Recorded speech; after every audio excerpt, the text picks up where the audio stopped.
Hello and welcome to the Rek't podcast, where we're always on time and nothing ever goes wrong behind the scenes. So can you fill in our audience on why we are just a tad late? Just a tad. Well, my Discord video started flickering, so that might happen again. So then I updated my drivers and it still happened again. It stopped now, but it's probably going to happen again. And then my camera turned off just as I was about to go live. What else, Mac? I've lost track of the stuff that goes wrong. And you haven't written anything down, so you don't even know what we're talking about. I've written one thing on a pad. Excellent. Which is not within my hand's reach. So,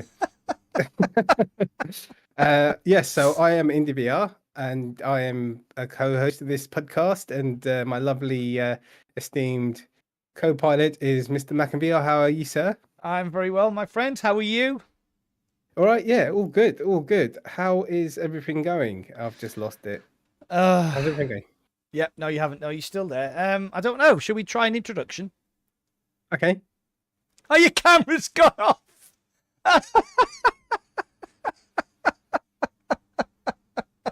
Oh my god! I can still hear you. Okay. Your camera's gone off. Yeah, I'll troubleshoot as we go. Okay. Right. There you go. Yay! There we go. Right. Do the intro quick while I can still see you. Okay. Box says all Indy's got written down is help in big letters. Oh my god, you've gone off again. Are you joking? No. Okay, let's just crack on. Right. So, what have you been playing? What are you drinking? What's going on? I am drinking a very nice Italian Pinot Grigio. And yes. I can admit that the only thing that I've been playing recently in VR has been Automobilista 2 on PC, using my Pico 4 headset. I did a great stream on Thursday where I was racing at the Nordschleife, and it was it was really good. Raced for 2.5 hours. Felt like I've been 10 rounds with Mike Tyson afterwards. But I did actually manage to finish 2 races, which I'd never actually managed to do before. There were a few hiccups in between. Excuse me. So basically what's happened is Automobilista 2 is now on version 1.5. So they discovered that they had a problem with their tyre model.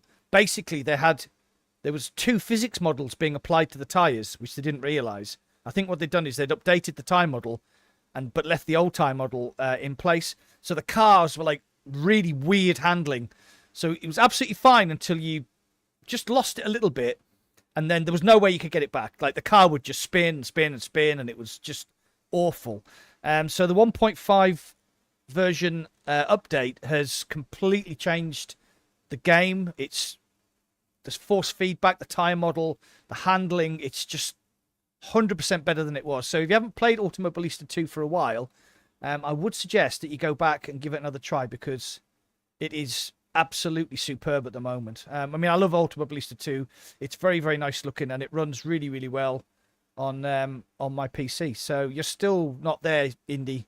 Yeah, that's fine, mate. I'm just trying to sort it out. I should have known. I should just get a picture of you and just put that on, and then like, just get the lips to move. So, Indy, what are you drinking?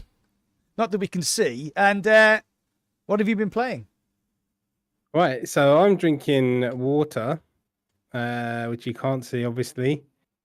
And what have I been playing? I haven't been playing a lot either, mate. It's been... yeah. Just haven't been playing too much. VR's been pretty dead. And I will tell you what I've been playing. Let me just... This should work. Right. Yay! That should be fixed. All right. So this is a long story. I sent my camera back and I got another one. That's why the setting wasn't on. I think I fixed it. Okay, I might disappear. Cool. I might disappear. Hope you got a photo handy of me in your wallet or something. Okay, what have I been playing? This time I've actually got it up. So I played Mansion Mystery VR, which is actually surprisingly good. I actually really enjoyed that. It's like a puzzle escape room game. Nice little indie game. It's only a few quid. It's like 4. I can't remember what it was, but it's cheap. and I played Guerrilla Shotgun, which is kind of like Guerrilla Tag with shotguns Okay. and like an 8-bit kind of ish world. That was Yeah. really a lot more fun than I thought it'd be. It's Okay. pretty damn good. Yeah, I really enjoyed that actually. It's really hard. If you want to get sweat on in VR, that's one to do. Yeah, I can imagine. Then I played Battle Group yesterday, which is surprisingly good fun as well. But that's co-op as well. So there's a few people that are lingering around that wanna jump in and, with me. Yeah. I say linger because Silver Tongue Devil he lingers. Yeah. What else? I did a bit of Ghost of Tsushima. Right, Indy, your stream hasn't started.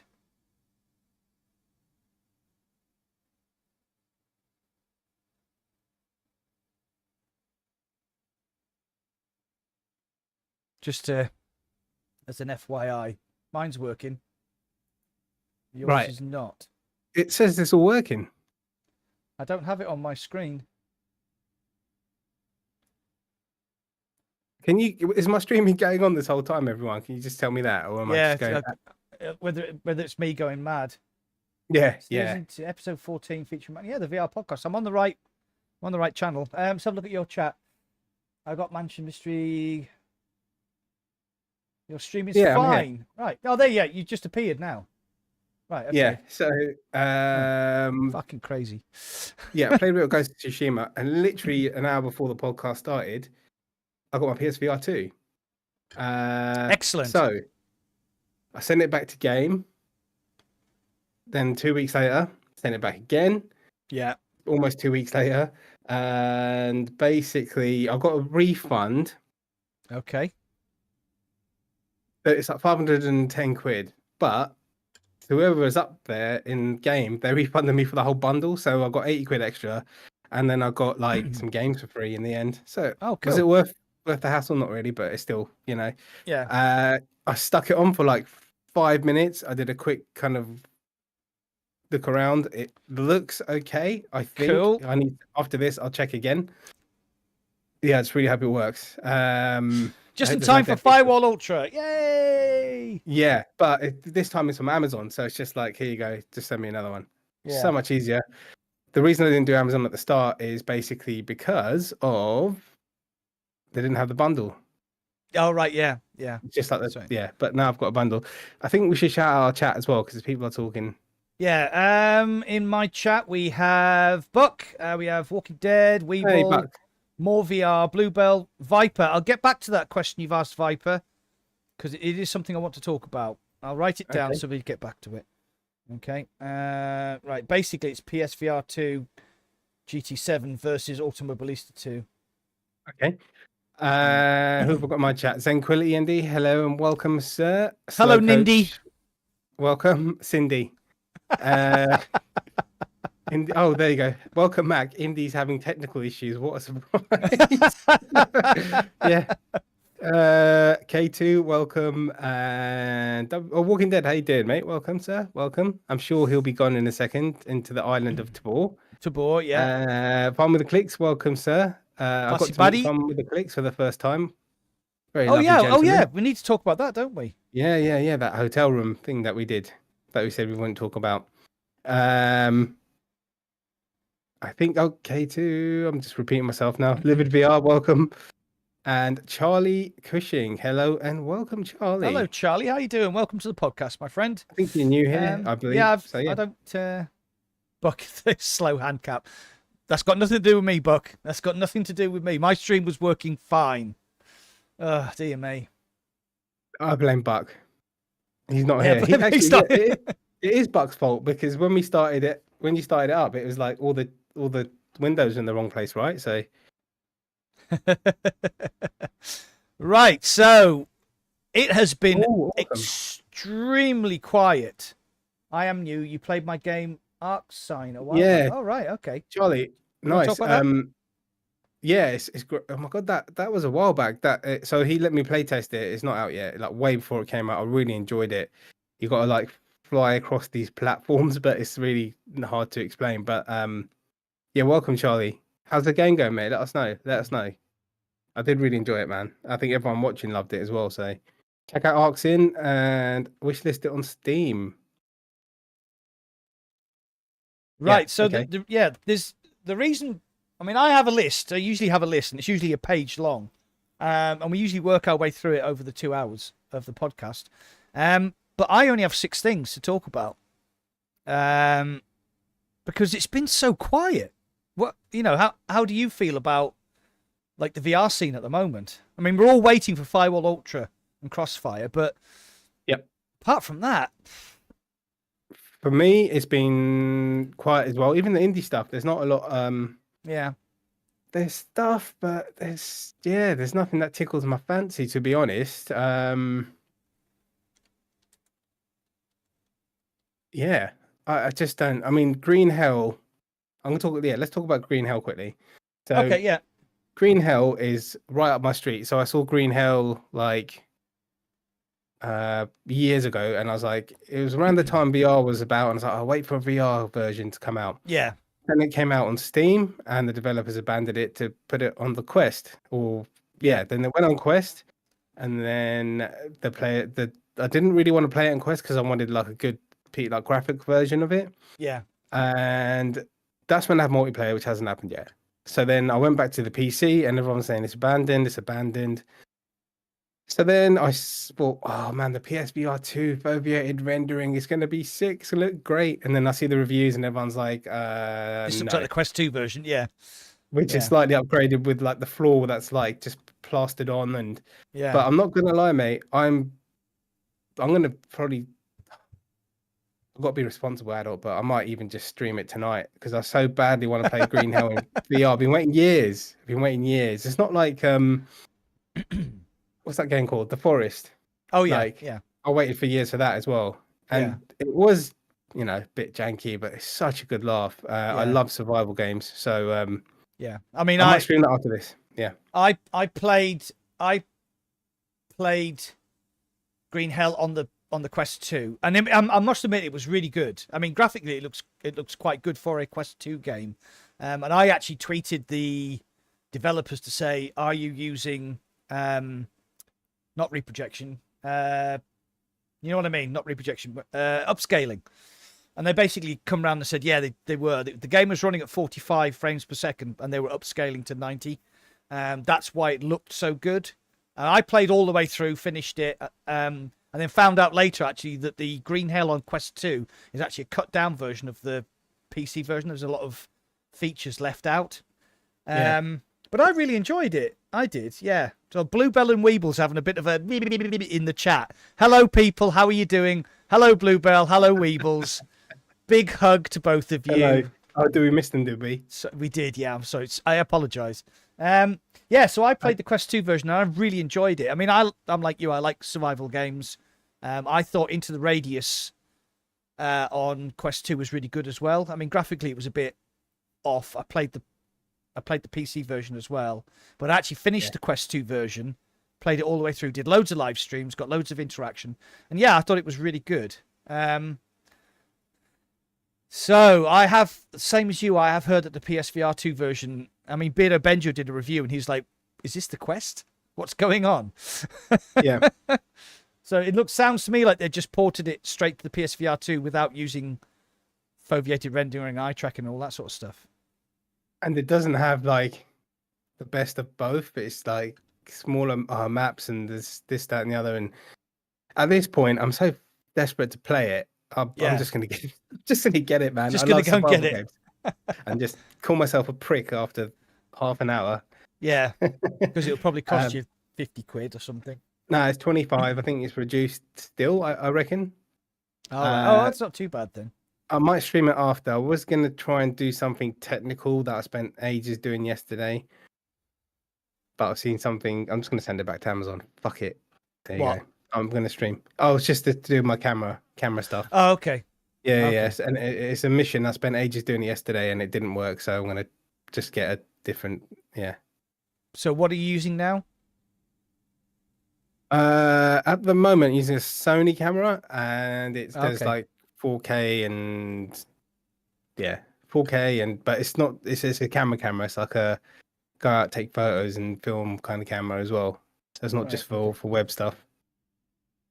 So Box just said in my chat, upscaling is the pixel count, not the frame rate. Yeah, I realised that I want to say reprojection, but it's not reprojection because on Quest 2 it's called something else, and I can't remember because I'm old and I'm an idiot. It's basically they run the game at 45 frames, and then they don't upscale it because that's clearly the wrong word, Buck. They then, using AI technology, bring it up to 90 frames per second. Asynchronous space warp. There you go. Thank you, my friend. Yeah, asynchronous space warp. So asynchronous space warp is what Quest uses, and synchronous space warp is what virtual desktop uses. So yeah, there you go.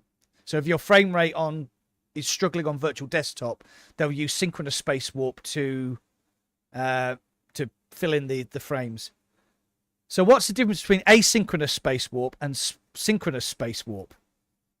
Is this a quiz? That's since you just told me. It's a question. Me or for Buck? So synchronous is done at the time, and asynchronous is done one frame backward. So yeah. You did explain that in one of your videos. Assassin said the A. Cheers, Assassin. What's the capital of England? L. E. Right, so sorry. Yes. Sorry, somebody has actually made a good point in my chat, and it's Gamescom. Mm-hmm. Now, I was supposed to be going to Gamescom this week. I was supposed to be flying out on Tuesday, tomorrow. Yep. And I was supposed to be... I had interviews with Drop Dead the Cabin and a couple of other people on the Wednesday, which was like the developer day. And then I didn't get a developer pass because they wouldn't even let Beto Benjo have a developer pass. And he's like on 100,000 subs. And apparently his metrics didn't meet the requirements. And I'm like, well, if Beardo can't meet the requirements, there's no chance of me on my piddly little 15,000 subs meeting the thing. So that kind of screwed that up. And then the Pico thing, as we will talk about later, kind of fell through. So I couldn't afford it. So I'm not going. But I'm going to go next year, definitely. Yeah. So we got Gamescom starting on Wednesday. So that could be exciting. Yeah, for VR, I think there'll be a percentage, but I don't think it'll be anything massive. But it's time to do it. So actually, no, there will be. What am I talking about? I actually applied for EGX today, and I was looking at how many people watched your channel and all that shit. I was like, fucking, I might as well just pay for the ticket. I'm just having a quick look here because I also... hold on. Oh, this could be interesting. Oh. Right. Now, I've literally just received this email. This is interesting. Ooh. Right, we'll talk about that. Talk about that in a minute because we can when we talk about the Pico meeting we went to. So I've already done a Mac chat about this and Ask Me Anything. Yeah, I did that a week today. So some people who watch that may already know what's going on, but we want to talk about it as a group because we were both there. I've been going on at Indy to get himself down to Pico for ages, and he got invited last time and didn't go, and he got invited this time, and I was like, no, you have to go, it's important. And it was an unmitigated fucking disaster, wasn't it? It was fine for me. It's a nice trip to London. Yeah, it was a nice trip to London. Have you got your money back yet? Have I fucking... Yeah. Right. Do you want to talk about the Pico meeting then? Well, yeah. I mean, we got to meet. So, went to Pico, met Powron, met Weeble, Clickster, met Silvertongue, met Clickster, Jay, met Beanie, Jay, and of course the most important person, Mummy. No, we met Weeble. We met Mr. Weeble. We met Grandad. We met Grandad Weeble. Yeah, he was lovely as always. Uncle Albert. Ooh, during the war. Sorry, Weebs. You're not that old. I was just joking. Yeah. So the idea of the meeting was that Pico have a Pico video app on the headset, and there is a live streaming service similar to like sort of Twitch, YouTube. Well, not, because it's done in a way where it's done in 3D. And there aren't many people who are whitelisted to stream. There's me, there's Rob, there's Power On, and then there's a German guy called Make. And then this is basically just a stream of very young, attractive Chinese and Japanese women doing all sorts of weird talent show things. And then that big fat bloke who dances to techno, who I just put him on if I want cheering up, because he's so happy about what he's doing. It just makes my heart burst with like pride that he's just so happy dancing to techno on a live stream.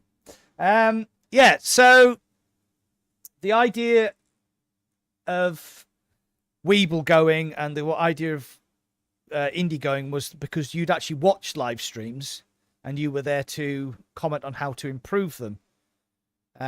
Me, Power On. I didn't watch a live stream. I know you didn't. That's something else we need to talk about. You basically went there on false pretenses. Yeah, so the only people who actually do live stream was me, Rob, and Power On. So the other people were there to comment on the user experience. Sorry, the viewer experience, not the user experience. So they split us into two groups. So it was me, Weeble, and Power On. And then it was you, Jay, Rob, and Clickster. You did the first session, didn't you? Yeah. So the problem is that the live stream team are actually from China.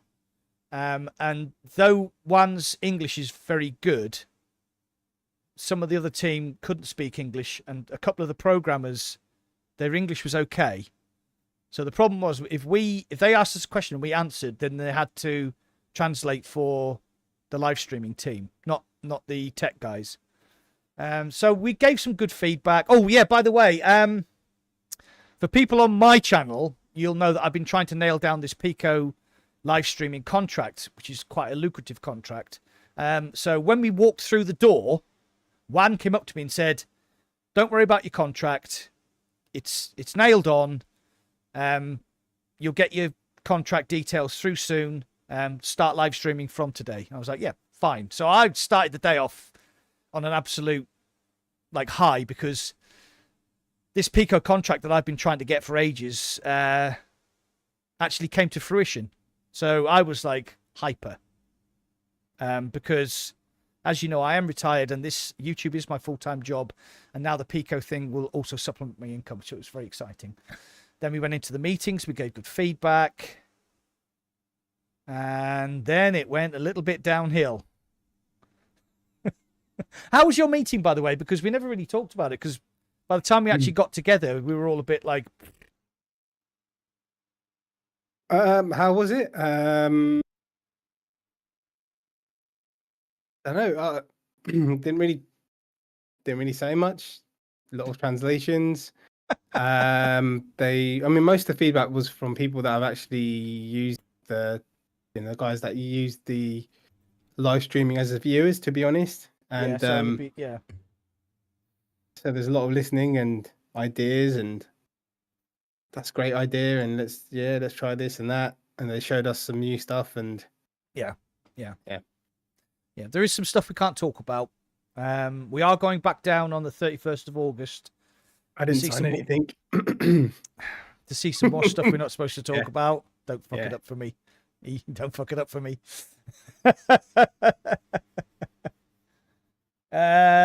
New ProTube gun stock with the adjustable chin rest. Yes, Slow Coach. We can't talk about that either.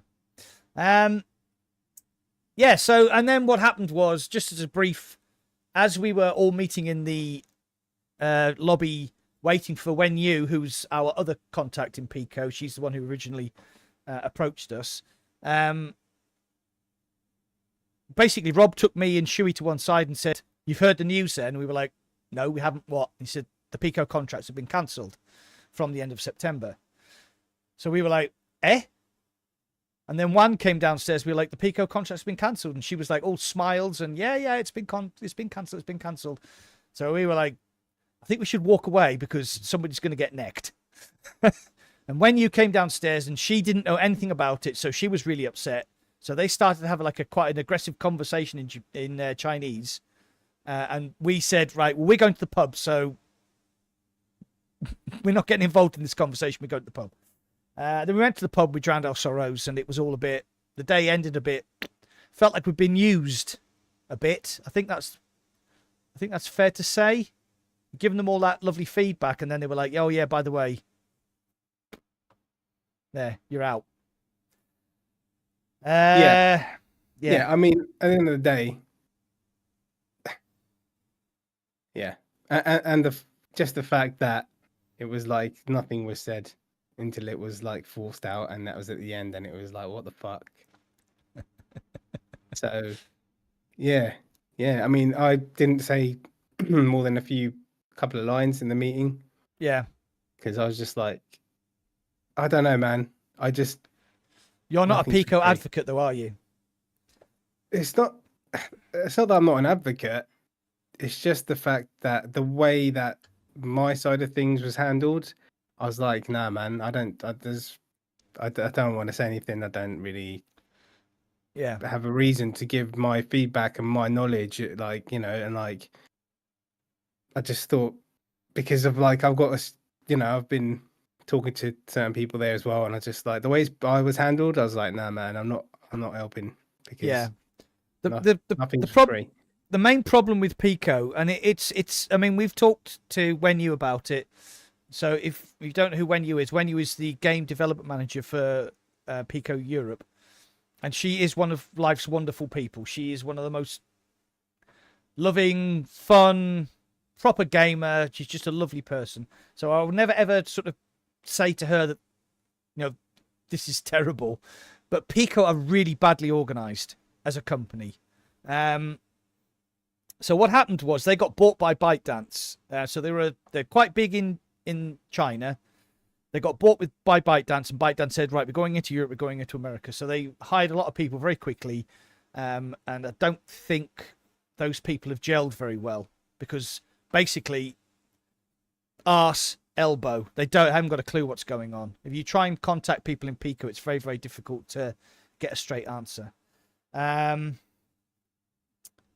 Yes, Simon V. Yeah, that's right. And it is bad business, Bluebell. But they're a big company. I'm going to stick with them because I am a Pico advocate. Like Assassin said, there is actually a Pico 5 on my shelf at the back there.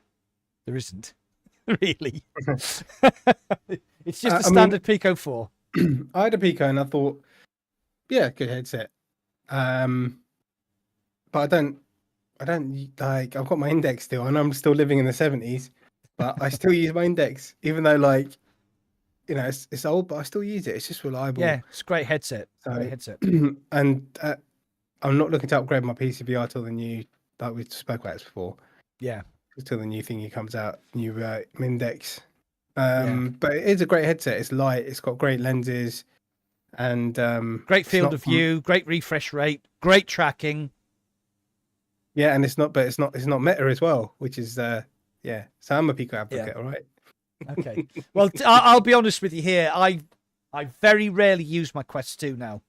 If I'm playing PC VR, I'll use my Pico because it's a much better headset than the Quest 2. Better FOV, better screens, lighter. And now that you've got the AMVR upgrades for the facial interface and the KKCOB VR battery strap, it is. Yeah, it's a really good headset. I only ever go back to my Quest 2 when I forget to charge my Pico 4. Because this happened to me as I was coming out on the Nordschleife. There's a very famous part of the track called the Zugplatz. And there's like a jump as you come out of it into a right-hand corner. And my Pico died as I was coming up to the jump. So I paused it, switched over to my Quest 2, and then had a massive accident. Bluebell, thank you very much, my friend. That's really nice of you. Thank you. I'm sorry I didn't mention you earlier. Hey, make you call the feel count better. tangent. How you doing, mate? Yeah. So thanks for that. No, Yeah. Bluebell, I don't accept gifts. Don't worry about it, Bluebell. It's fine, honestly. Don't forget, he's Indian and he managed to scam game out of £80 worth of games. Yeah, for £8 worth of games and 3 games for So double whammy. Double whammy. Double whammy. Nice one. I even they didn't scam. I sent my I Yes. found my camera. I found my camera for like 180 quid or whatever cheaper on Amazon. I just sent it straight back and bought another one for the cheaper price. But they knew about it. I told them, I go, listen, just refund the difference. They were like, no, we can't do that. Just send it back. And I was like, all right. So yeah, I've made like 250 quid this week just from sending shit back. Simon V's just made a comment on my chat, so I'm gonna address it. Simon, I strongly considered one for the better lenses at a reasonable price. Now, I've literally just received an email from a contact within Pico. So I don't think this is well known at the moment, but from the 23rd of August until the 5th of September, the Pico 4 is being reduced by £60. So it's going from £389 down to £319 for a Pico 4. Pretty damn good. Yeah, that's a bargain. That is a bargain. That is a bargain. So if you are thinking about upgrading, you can probably sell your Quest 2 and get a Pico. Yeah. And then buy a Pico 4 and not lose an awful lot of money, and also get that huge upgrade, because like they said, the pancake lenses, the lightness, it's really, really good. I'll see if I win one first. Yeah, Simon, oh God. So what Simon's alluding to there is I won a competition, a live streaming competition on the Pico live streaming service in June. You had to get the most. There you go, Serge. There you go. Bluebell sorted you out. Bluebell, you're naughty. I can't say no to Indy. I really appreciate it. Yeah, so go on. So basically, I won this streaming competition, and the prize was a Pico headset. So I have been trying to prize that headset out of their Pico's cold dead fingers since the end of June, and I'm just not getting any further forward. So Assassin, there might be another prize given away at the end of August, and then Pico 4 might be the September prize. Yeah, you'll have to bear with me. It's like pulling teeth. I do apologise. Oh, God. Right, so I've covered the Pico price drop, and we talked about the Pico meeting. We've talked about PSVR 2.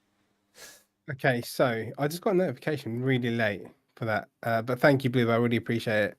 And I've got some chat I've got to quickly read. 1 second. So somebody asked. Call the count tangent. Yes, he did get his PSVR 2 sorted. He's on his third one. I got it an hour ago, and I quickly tested it. Seems okay. And I was just saying, although it's probably not the best game, but I really want to play Green Hell. I've had it in the Quest 2 for like 6 months plus, but I haven't played it. So I might stream that after. Plus, there's Firewall 2 Ultra. And then there's Sierra Squad. That's like, it's not even got a price yet. But it hasn't got a price yet. It's supposed to release on Tuesday next week. Yeah, but you can't pre-order it, and there's no price. Yeah, so I'm skeptical. Maybe I'm skeptical. I think it's going to be delayed. I think it's going to get delayed. Yeah, and then what's the other game I was going to get? I was looking at Walking Dead's at 22 quid Part 2. Walking Dead Retribution, which I haven't played yet, and I said I wouldn't because the copy paste shit did kind of piss me off. But you know, like it's like I've got my PSVR 2, the first time you get a PSVR 2. But it's the third time, right? So I'm just going to spend loads of money again. So Rastapuff just said Green Hell sucks. I would rather actually be stranded in a jungle than play that crap. Have you played it on the PSVR 2, Rasta? This is going to be a great stream. Okay, so let me just quickly say, Charlie Cushing, who's the Arxin dev, he said, it's now a good time for indie studios to release PCVR games. Some say it's a good time because people are hungry. Others say no one would notice because they aren't playing right now. I don't think right now is like August isn't good. Maybe like Halloween, that the last Q3, Q4, I reckon. What do you reckon, Mac? For what? Sorry. They're releasing a game. Indie dev is asking the question. Oh wow. No, because if you will get swallowed up by the Thanksgiving Christmas crowd, because all the games get released then. So I think like right now would be a great time to release an indie game because people are crying out for stuff to play, There you go, a contradicting answer. I hope you're more confused than you were before. Hey Maniac, how you doing, mate? Hey Clueless, hey Maniac. Who's new? Yeah, and Simon and Resta. But there's not much going on Steam at the moment, to be honest, on the indie stuff.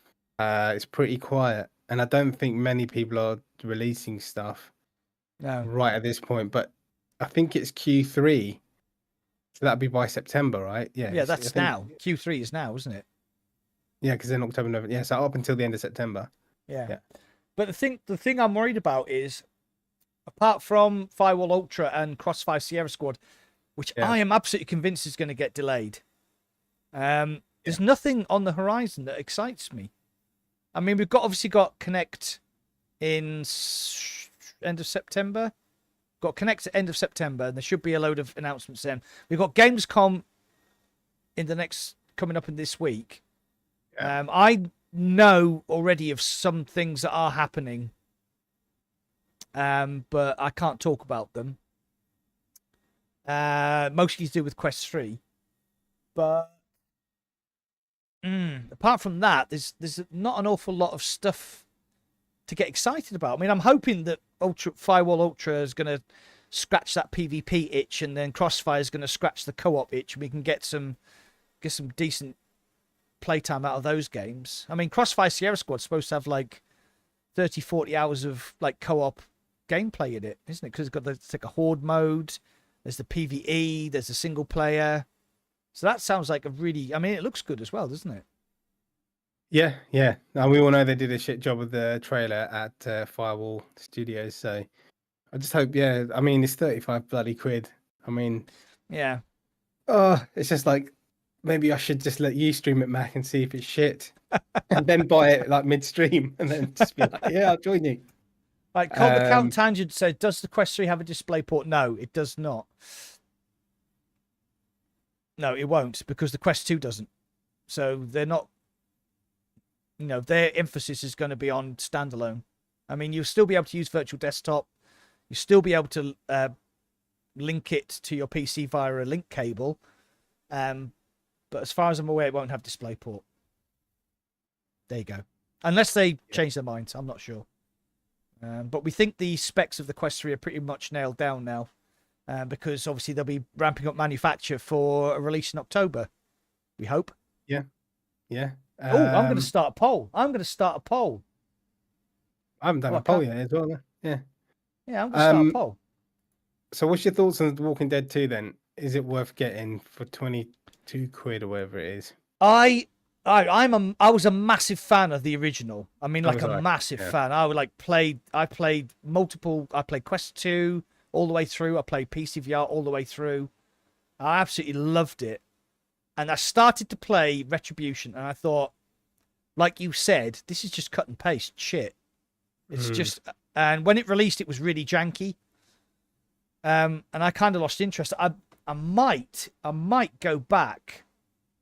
I might go back and play it again to see whether it's changed. On the PSVR 2? Yeah. Has it changed though? Have you seen any updates or anything? Or see, I'm not sure because everybody stopped talking about it when it first came out. I mean, like, Walking Dead: Saints and Sinners was one of the best games that released. What was it, 2 years ago? And I played the hell out of it. But when Retribution released, it seemed to die off. Like within a week, nobody was talking about it. Yeah. And so, I saw the trailers and the zombies look shit. The models. Okay. Well, then there's Firewall and the other one, Crossfire. Green Hell's meant to be a pile of shit. But man, I need some VR survival, man. It just doesn't come across like VR survival games just don't happen, do they? No. And I know I'm gonna be like 7 out of 10. I reckon I'm gonna give it maybe. It needs some updates, really, doesn't it? Like it does need some fucking updates. I've just the poll is live. It's basically, are you going to be buying a Quest 3? There you go. Answer in the comments. Will you be buying the Quest? Okay, I'll do a similar one. Right, Assassin. I'm going to shoot you down here. Sorry, mate. Wi-Fi 6E will make no difference to wireless performance if you're using virtual desktop. And I've already done it. I've actually tested it. I bought a very, very expensive Wi-Fi 6E gaming specific wireless router, and it actually performed worse than the free router that I got, a Wi-Fi 5 router that I got free from BT. The thing about Wi-Fi 6E is it's supposed to be able to, it is designed to be able to handle multiple applications accessing it at the same time. That is the whole point of Wi-Fi 6E.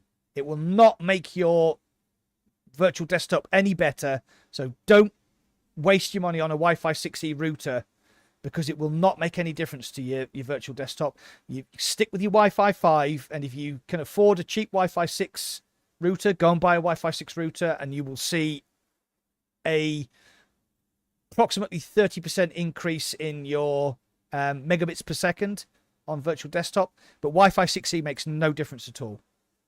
Wi-Fi 7 will make a difference, but Wi-Fi 6E does not. Evil Kingus, you go on my channel and have a look.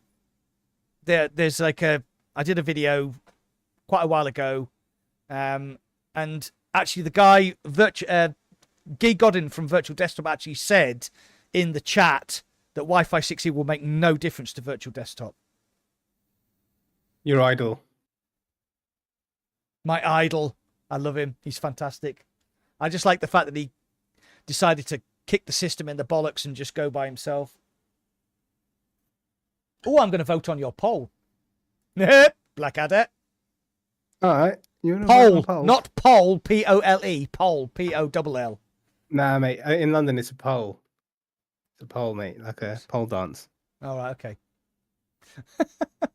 There you go. I've messed up all of your. So who's not buying it then in my chat? There's a couple of people there that aren't buying it. Yeah. I mean, cold tangent, I reckon. Yeah. I'll be completely honest with you. If I wasn't a content creator, I probably wouldn't upgrade because I think my Pico 4 does everything that I need at the moment. The Quest 3 is the same form factor as the Pico 4. It has one thing which is better, and it actually has the depth sensor. Though whether the depth sensor is actually going to make you be able to look through people's clothing like the Quest Pro did. Do you know that's the reason that they took the depth sensor out of the Quest Pro? You could see through people's clothes. See through people's clothing using the augmented reality. Is that going to be in the Quest 3? Can I get one of those? No, I think they've probably done a little bit of software engineering to say you can't look at Marion from accounts as knickers whilst wearing a Quest 3 using AR. Oh man, that's a shame. Yeah, so if you have a Quest Pro, and I don't think there are many people who do have one, is Assassin got? No, not Assassin. Walking Dead buy one. Walking Dead has one. Yeah. So if you take your Quest Pro apart, the depth sensor connector and fitting is actually there. They just took it out of the manufacturing process at the last moment because they found out that using the augmented reality with the depth sensor, actually, you could actually see through people's clothing. That's pretty cool, though. Assassin said, I've already seen Mariana's knickers. Yeah. You don't want to look at a woman who weighs 300 pounds. You don't want to look at her knickers. Definitely. Simon V says, yes, for me. JS says either a Quest 3 or a 3080, 3090. So who we got? So Bluebell have the Pro, but still want a Quest 3. Oh, Bluebell's at the Pro. Okay. I'm not, but that's because someone decided to post more Deckard coat. Yeah. I mean, that's but something. Yeah, I mean, everyone told me not to get the index over 2 years ago now because the decard. So it's just all fucking hype. I stopped listening to it and stopped looking at it. It's just hype. It's just so much hype around the internet, and Yeah. oh my god. It's just like it's been going on for too long. I want it in my hands. I'm that kind of person. I don't watch like hype videos and shit. I mean, ever since sadly it's Bradley lost his contact in the supply chain, he's gone really quiet on the decard. He did put a video out the other day, but he didn't have any new information. But it's Valve. They just do what they want. They're not rushing. Yeah. They don't need to. Have they? They've never discounted the index. Am I right in saying that? No. It's like that's like nearly 4 years old. Yeah, I don't think they have. There might have been one. No, I don't think they even discounted it once. I don't think. You might be right there, mate. Yeah. The Mindex still goes strong. Yeah. I mean, that's what I'm waiting for. I'm going to keep using the index till that comes out. Yeah, to be honest, I don't blame you. I've said it multiple times, even though I've taken the piss out of Indie for buying an index 2 years after. That is the one thing I regret. I actually sold my index to buy a Pico Neo 3 Link. And I wish I hadn't. I really do wish I hadn't. I wish I still had it. Because then I'd still have the base stations and the controllers. And I could have gone and bought a big screen beyond. Yeah. Has Indy tried the Pico 4? Yeah. I had a Pico 4 You had a Pico 4? A month. Yeah, for about a month. Yeah. Great lenses, but when it came to virtual desktop, I know, like, I can't be asked to piss about with stuff. And it was like certain games that required a lot. It was just works better on my index. Yeah. Like I couldn't see, like it was blurry distance in that great hunting game. I've forgotten the name of it. Virtual Hunter, I think it is. And yeah, and then what's the other one? Wanderer just didn't look that good. Oh, Wanderer didn't work. Yeah, I mean we had the same problem with Tabor when it first started. Is that Tabor didn't work with virtual desktop at all? I think you had to use Airlink. Yeah, you had to use Airlink, didn't you? And the guys from the Tabor team were like, "What's virtual desktop?" And was like, "Fucking dude, everybody who has a Quest 2 uses virtual desktop." So I mean, they were pretty good about it. They actually went and, I mean, they sorted it within quite a short space of time, didn't they? Like within a week, they'd managed to sort out the virtual desktop, and it did actually start working. So yeah. Yeah, I think games. Yeah. What was I going to say? Yeah, I had a Pico 4, and I think the lenses were great. You know, the lenses are great, and it's light and stuff like that. So it's not for me. I prefer the index just because it's just easier testing games and just quickly sticking stuff on. It's just more reliable. I haven't used virtual desktop in so long, Mac. I can't remember the last time I used it. I think I used it the other day. Okay. And it didn't work properly, or anyway, yeah, I just don't use it because the virtual desktop is like for wireless, right? Which is the Quest 2, which is just like sitting there. Gathering dust. Mindex. That's basically what you're saying, isn't it? Well, it's only sitting there because someone forced me to buy it. No, it comes in handy. It does come in handy for certain games. But what were the reasons? What were the reasons that we forced you into buying a Quest 2? Was it a certain change in the direction of your orientation YouTube channel? Yeah, it was. Yeah, still don't fucking use it. Oh my god. Yeah, it has come in handy. It has, and there are some great games. Yeah, on the Quest, but yeah, I'm just more of a PCVR person. Clueless. That game really Clueless. I have played no. What are you talking about, Clueless? Sorry. Can't access the menu virtual desktop into Tabor. Oh, you can. You can. You have to press and hold a button to get the menu up. Yeah. What button's that? Fuck, I haven't played Tabor in such a long time. Yeah, it's not a button. It's not a button press. It's a button hold. I think it might be the Index button. No, is it the button that accesses the market? But you have to press and hold it. I can't remember. I can't remember. Clueless. Sorry, mate. Mind Jive. My audio on Mac's stream is not in sync. What does that mean, mate? Like, who said that? Jason. Hey, how you doing, Jace? How you doing, mate? Diamond Geezer. He cost me more money than you do, Mac. Buying toys and stuff. Really think it's a bad decision to have such a small storage. I have started skipping on buying some titles because of storage. Yeah, storage is a problem. I mean, I've got a PS5 which has a 1 terabyte drive in it. 256 gig is taken up with the UI. I ended up buying another 2 terabyte storage drive because flat screen games are enormous. Yeah. Flat screen games are fucking enormous. I think Modern Warfare 2 is like over 200 gig. So, yeah. Stop, I mean, what was it? I would like to see expandable storage on standalone headsets. You know, like you can with your phone, you can plug in a micro SD card or something. Yeah. Yeah.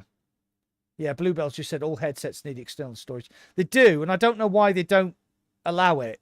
It seems because all it is a micro SD slot, and then make sure that people buy micro SDs that are compatible with blah blah blah, so that you don't get any loading problems. Yeah, I mean, Tsushima is quite a big game. I can't remember how many gigs, but yeah, that's that's worth it, mate. God. How are you finding it, by the way? How are you finding it? It's fucking brilliant, isn't it? So anybody that doesn't know, on the Pico video app, I've been live streaming Ghost of Tsushima for a week, and it is honest to God one of the best games I've ever played on flat screen. It's crazy. Yeah. It's kind of like Red Dead Redemption 2, but in feudal Japan. So you've got Jin Sakai, who's like the last remaining samurai on Tsushima Island, and he is a bad ass MF, isn't he? He's just so cool. Yeah. I mean, I love the old Tenchu. Is one of my favorite games of all time. Yeah. And that's the closest you're going to get to it in VR. Not VR, bloody jeez. There's a couple of games that are similar, but not as AAA and not as like, well, so polished as well. Yeah. So the way I've been playing it is I've been playing it with the original Japanese dialogue and the English subtitles. Yeah. So you get like that authenticity, but like even stuff like the music. Yeah. That sort of Japanese, like sort of, like I can't even remember what the instrument's called. Electric guitar. Yeah, the electric guitar. Yeah, that's the one. I think Cole lived in Japan for quite a while as well. For a little while. I used to work for a Japanese company, so I'm quite embedded in the Japanese culture. So, like for me, the combat is so subtle and hard at the same time. So you'll know because you played this, you have different stances for different types of enemies. Yeah. So if you're facing a swordsman, you have like the water stance, and if you're facing a guy with a shield, you have a different stance. You're facing a berserker, you have a different called the moon stance, and if you're facing somebody with a spear, then you have another stance. And so what you end up doing is, like, during the game, the people you're fighting, you're swapping stances as you're fighting them. You have like these little sort of shuriken things that you can throw. You've got your bow. You've got like little smoke bombs that you can throw, then quickly assassinate people, and then it's just, and you can go in you can play completely stealthy, or you can go in all guns blazing. I have a question. Okay. This determines how much of a man you are. No, I'm not playing it on. What difficulty are you playing it on? No, I'm not, because I want to enjoy my games. I'm not like. What was that game we played in VR where we just kept dying and you were like, oh yeah, by the way, we're playing on the hardest difficulty? I was like, why? Because I've never played the game before, and you're just punishing me. What was it? It was recently. It was what a zombie game, but then there was another one. It was on the PSVR 2. Oh, Survive. Survive, yeah. Yeah. I couldn't understand why we kept dying. And he's like, yeah, we're playing on the hardest difficulty. And I was like, well, I've never played the game before. I don't even know how to reload my gun. Yeah, we need to carry on with that. It's now that I should have my headset working. But yeah, I'm streaming it on Twitch, and I'm doing the hardest mode, and it's fun because you just gotta get every button right, otherwise you just get slaughtered in one hit. Yeah. It's hey, good Fitz, fun, how you man. doing, mate? What's going on, Fitz, mate? What's going on? Yeah, Fitzy, Thursday. Firewall Ultra. We're building a team. Fitz, Me, Indy, Fitz, Tassos. He's got his PSVR 2 back. Yay! Ready? Product showcase, ready? Oh my god, almost knocked my camera over. Evil King has just said PSVR 2, every game is on the hardest difficulty due to the cable faffery foo. I'm going to use that word, faffery foo. That's cool. Yeah, there you go. Okay, if you break your camera, Showcase isn't on. That's all right. Yeah, so I've got it sorted. Well, I haven't actually given it a proper whirl, so I need to give it a real whirl and just see if it's the 100% no.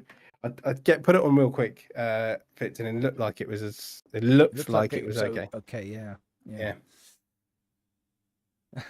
Product showcase, bang, take that camera. Yeah, exactly. I didn't realize there's a little thing here. But yeah, that's it really, yeah. So I'm just gonna get some games on the PS Store, I guess. Okay. So we're gonna go back to Firewall Ultra. So Firewall Ultra is coming out on Thursday. Apparently releases at 4 PM British Standard Time. I'm streaming it at 7 o'clock, and we need a team. So we have Indy, we have Tassos. We think Tassos trying to get the day off. Hopefully Fitz is going to join us. It'd probably be better if we got a full lobby of 8 people to play PvP with. Yeah. To get rid of the sort of randomness. So if you fancy that, I'll put a post up on my Discord before I go to bed tonight. People want to sort of join the Firewall Ultra stream on Thursday. Give us a shout out. Yeah, that should be cool. And then we'll probably do the same thing for Sierra Squad next Tuesday, because that co-op looks fucking awesome. Bluebell just asked me if I don't know what me typing it. Yeah, just asked me if I'm going to give up on PSVR 2 if this one's dodgy. No. It's just like Gran Turismo alone, and all I've been thinking about is starting Resident Evil again and playing it in the hardest mode, like the whole time I haven't had a headset. So then there's just loads of games that I didn't kind of skipped in certain platforms that I might play. But yeah, there are some great games on there. It is good fun.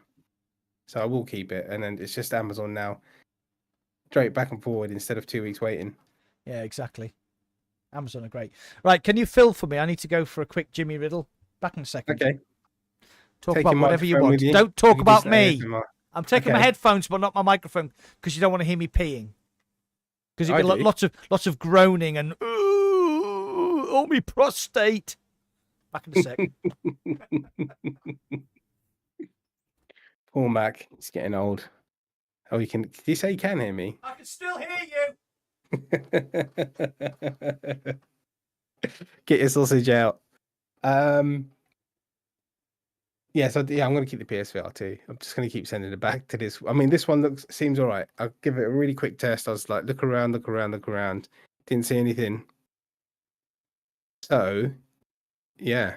I know Green Hell isn't that good. And it's like, I've been waiting so long. And it's either the PSVR 2 version or the PC version, which is abandoned, or the Quest 2 version that is pretty much the PSVR 2 version, but it doesn't look as good. So I am thinking about it. Jimmy Riddle, everyone's chatting now, Mac. Indy thought he was original when you got the microphone?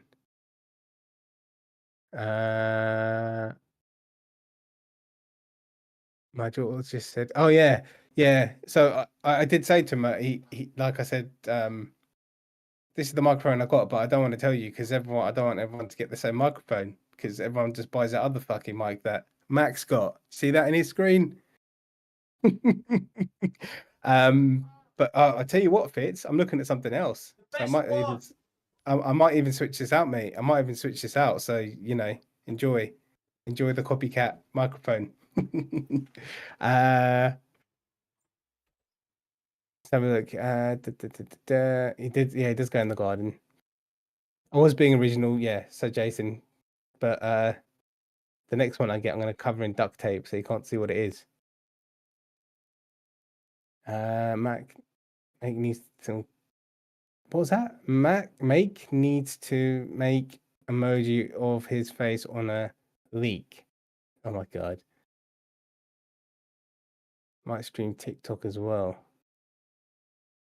Okay, you're on TikTok, are you? 1K followers. Oh, nice. Green Hell's a bit of a shit game. It's hard mode forest competition.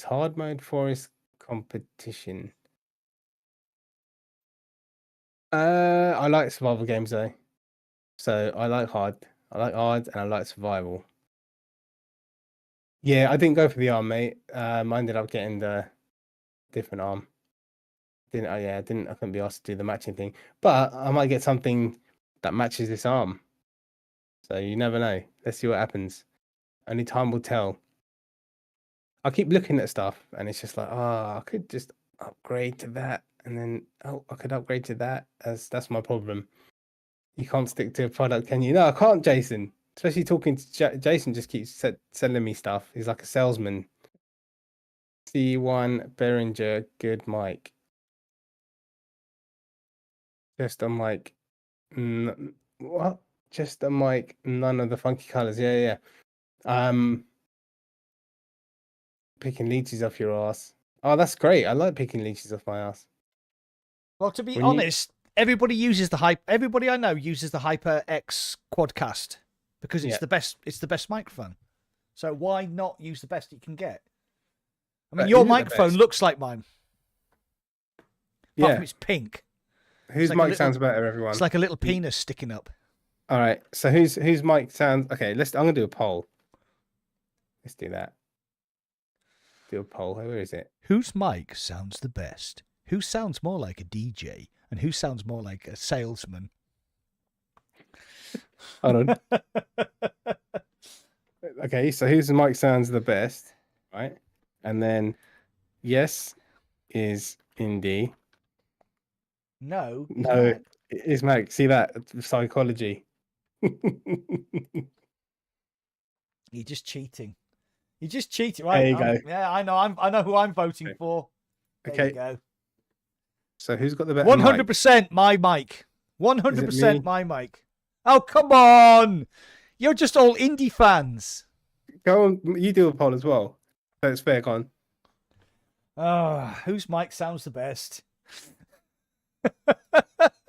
Because this mic's quite new. No, it's only just come out. And you haven't even I haven't closed my other one yet. Hold on. End poll. Right, okay. Who's buying a Quest 3? 82% said yes. 82% said yes. And bizarrely, 17% said no. So 1% haven't bothered. That's a bit bizarre, but there you go. Yeah, okay. So now I'm speaking into it. I wasn't speaking to it before. It's just like, but now I'm speaking a bit closer to it. But you got to remember that Indy has the dulcet tones. And he's exotic. And I'm just a fat old white bloke from the northeast of England. I'm not going to lie. That's all true. It's very true. Yeah, when I went down to Indy's house for the first time, I actually said, if you came up north, you'd be the most exotic person in my village. He did say that, yeah. I did say that you'd be wiping pussy juice off your face constantly. All these fat northern slappers, they'd be coming for you, mate.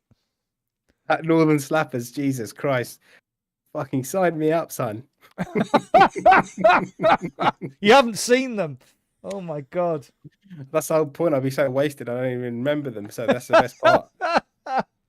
Okay, now. Let me know when your missus is going away, Mac, and Come up I'll spend the night in the Mac cave. in the Mac. Yeah. Absorbing all the Mac juice. Oh, here we go. Well, Cole, yeah, for the plosives, I don't have the I haven't got the he's got his guide up. I haven't. Mine's just down there. I forgot Cole's from Newcastle. No, I mean I live in Durham, mate. It's a little bit more cultured down in Durham. It's all Chinese actually, because for some reason all the Chinese students come to Durham University. Yeah. Bizarre.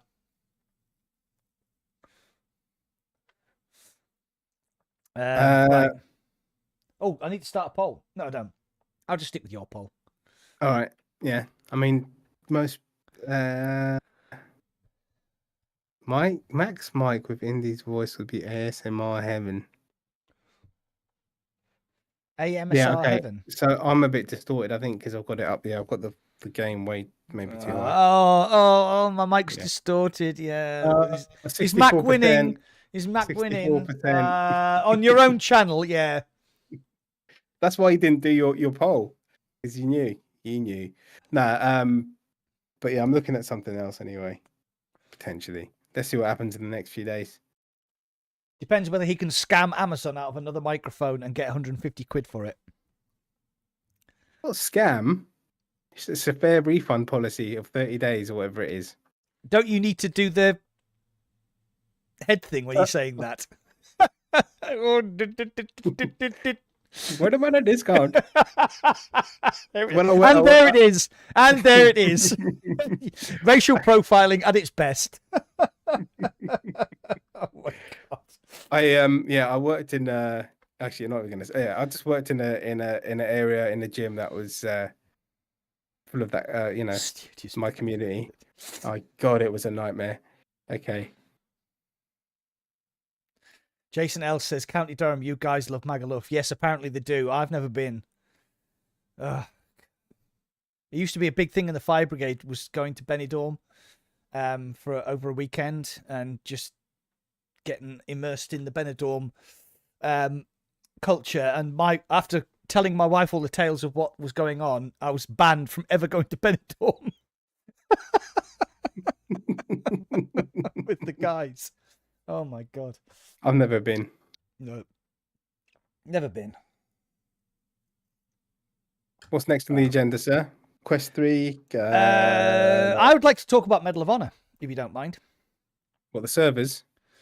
Yeah, so basically, Respawn have announced that the Medal of Honor servers for multiplayer are being shut down at the end of September. I'm surprised they're even up, I'll be honest. Excuse me. I was massively hyped for Medal of Honor. I'm a massive Medal of Honor fan. Medal of Honor is one of the first FPSs I've ever played on a PC. Great game series, just absolutely brilliant. So when Respawn said they spent 3 years working on Medal of Honor, I was like super hyped for it. And when it came out, it was one of the worst games I've ever played, and in VR, and it was huge. It was like 180 gigs on PC. They managed to slim it down onto Quest 2, and I think because did I buy it on Oculus and then I got the Quest 2 version for free? I'm not 100% sure. But it was like but it was like the Quest version was 69 quid. Or no, sorry, the Quest version was £50, and it was, if you had a 64 gig Quest 2 and you had any other games on the headset, it wouldn't fit. It would not fit on your headset. So everybody who had a 64 gig headset couldn't play Medal of Honor. So when it came out, I was really hyped. I was looking forward to the multiplayer more than anything. I was looking forward to playing the single player. It was like 8 hours long, whatever. But the multiplayer was what I was really looking forward to, because there's, a really good, decent World War II PvP shooter was going to be amazing. So I downloaded the game, I fired it up. On the day of release, the servers were empty. I think the whole time I was playing, I only ever played maximum against up to 3 human players, and the rest of it was all filled with bots. And it was janky. It was like there was a load of like lag and LAN problems and all that sort of stuff. So it kind of died on day one. And I went back a couple of times to see if it improved, and it hadn't. So I stopped playing because it was not worth your time. So I'm actually surprised it's lasted this long, to be fair. Why did they have the servers open? Because I've never heard of anyone saying, I'm just going to jump into Medal of Honor and give it a quick bash with some mates. Exactly. I've heard loads of people say, I'm going to jump onto Pornhub and give it a quick bash, but I've never, ever heard anybody say, I'm going to jump on. I mean, I even tried to get like people involved on my Discord to play Medal of Honor, and nobody was interested. And to be fair, once they fixed it after a couple of weeks, it was actually quite good fun, but you were just playing against bots. It's a massive It reminds me of the Larcenauts debacle. You know, I mean, we were involved in the Larcenauts debacle. On day one, it launched, and the multiplayer was terrible. It was really just unplayable, really. And they lost. I mean, for a hero shooter that's based on PvP, on day one it launched and it was terrible. So people didn't play it. And then what happened was they fixed it, and then you went back into play. But the only thing that happened was there was this really hardcore group of about 20 people who all played Larcenauts, and they were the only ones playing it. So as a new player, you just came up against that core group of 20 players who were like super organized, really high level characters, and you just got mashed, and it was no fun at all. So everybody stopped playing Larcenauts. And that's in the same situation. Wasn't that some Larcenauts thing about esports or something? That's what they were looking to do recently. Yeah. I just don't think it's got the legs. It doesn't have the legs for it. Yeah. Medal of Honor I bought on Steam, performed like shit. Bought it on Quest. It wasn't performing very well. Returned it, not Quest, on whatever the hell it's called, PC Quest. Oculus. There you go. Yeah. And it didn't perform too well, and then I just returned it. But I've always said to you, if it goes on sale for like 15 quid, I'll buy it, and you're like, don't even do that. I'll never talk to you again. No, don't bother. It's quite a good deal. 15 quid to not talk to you ever fucking again.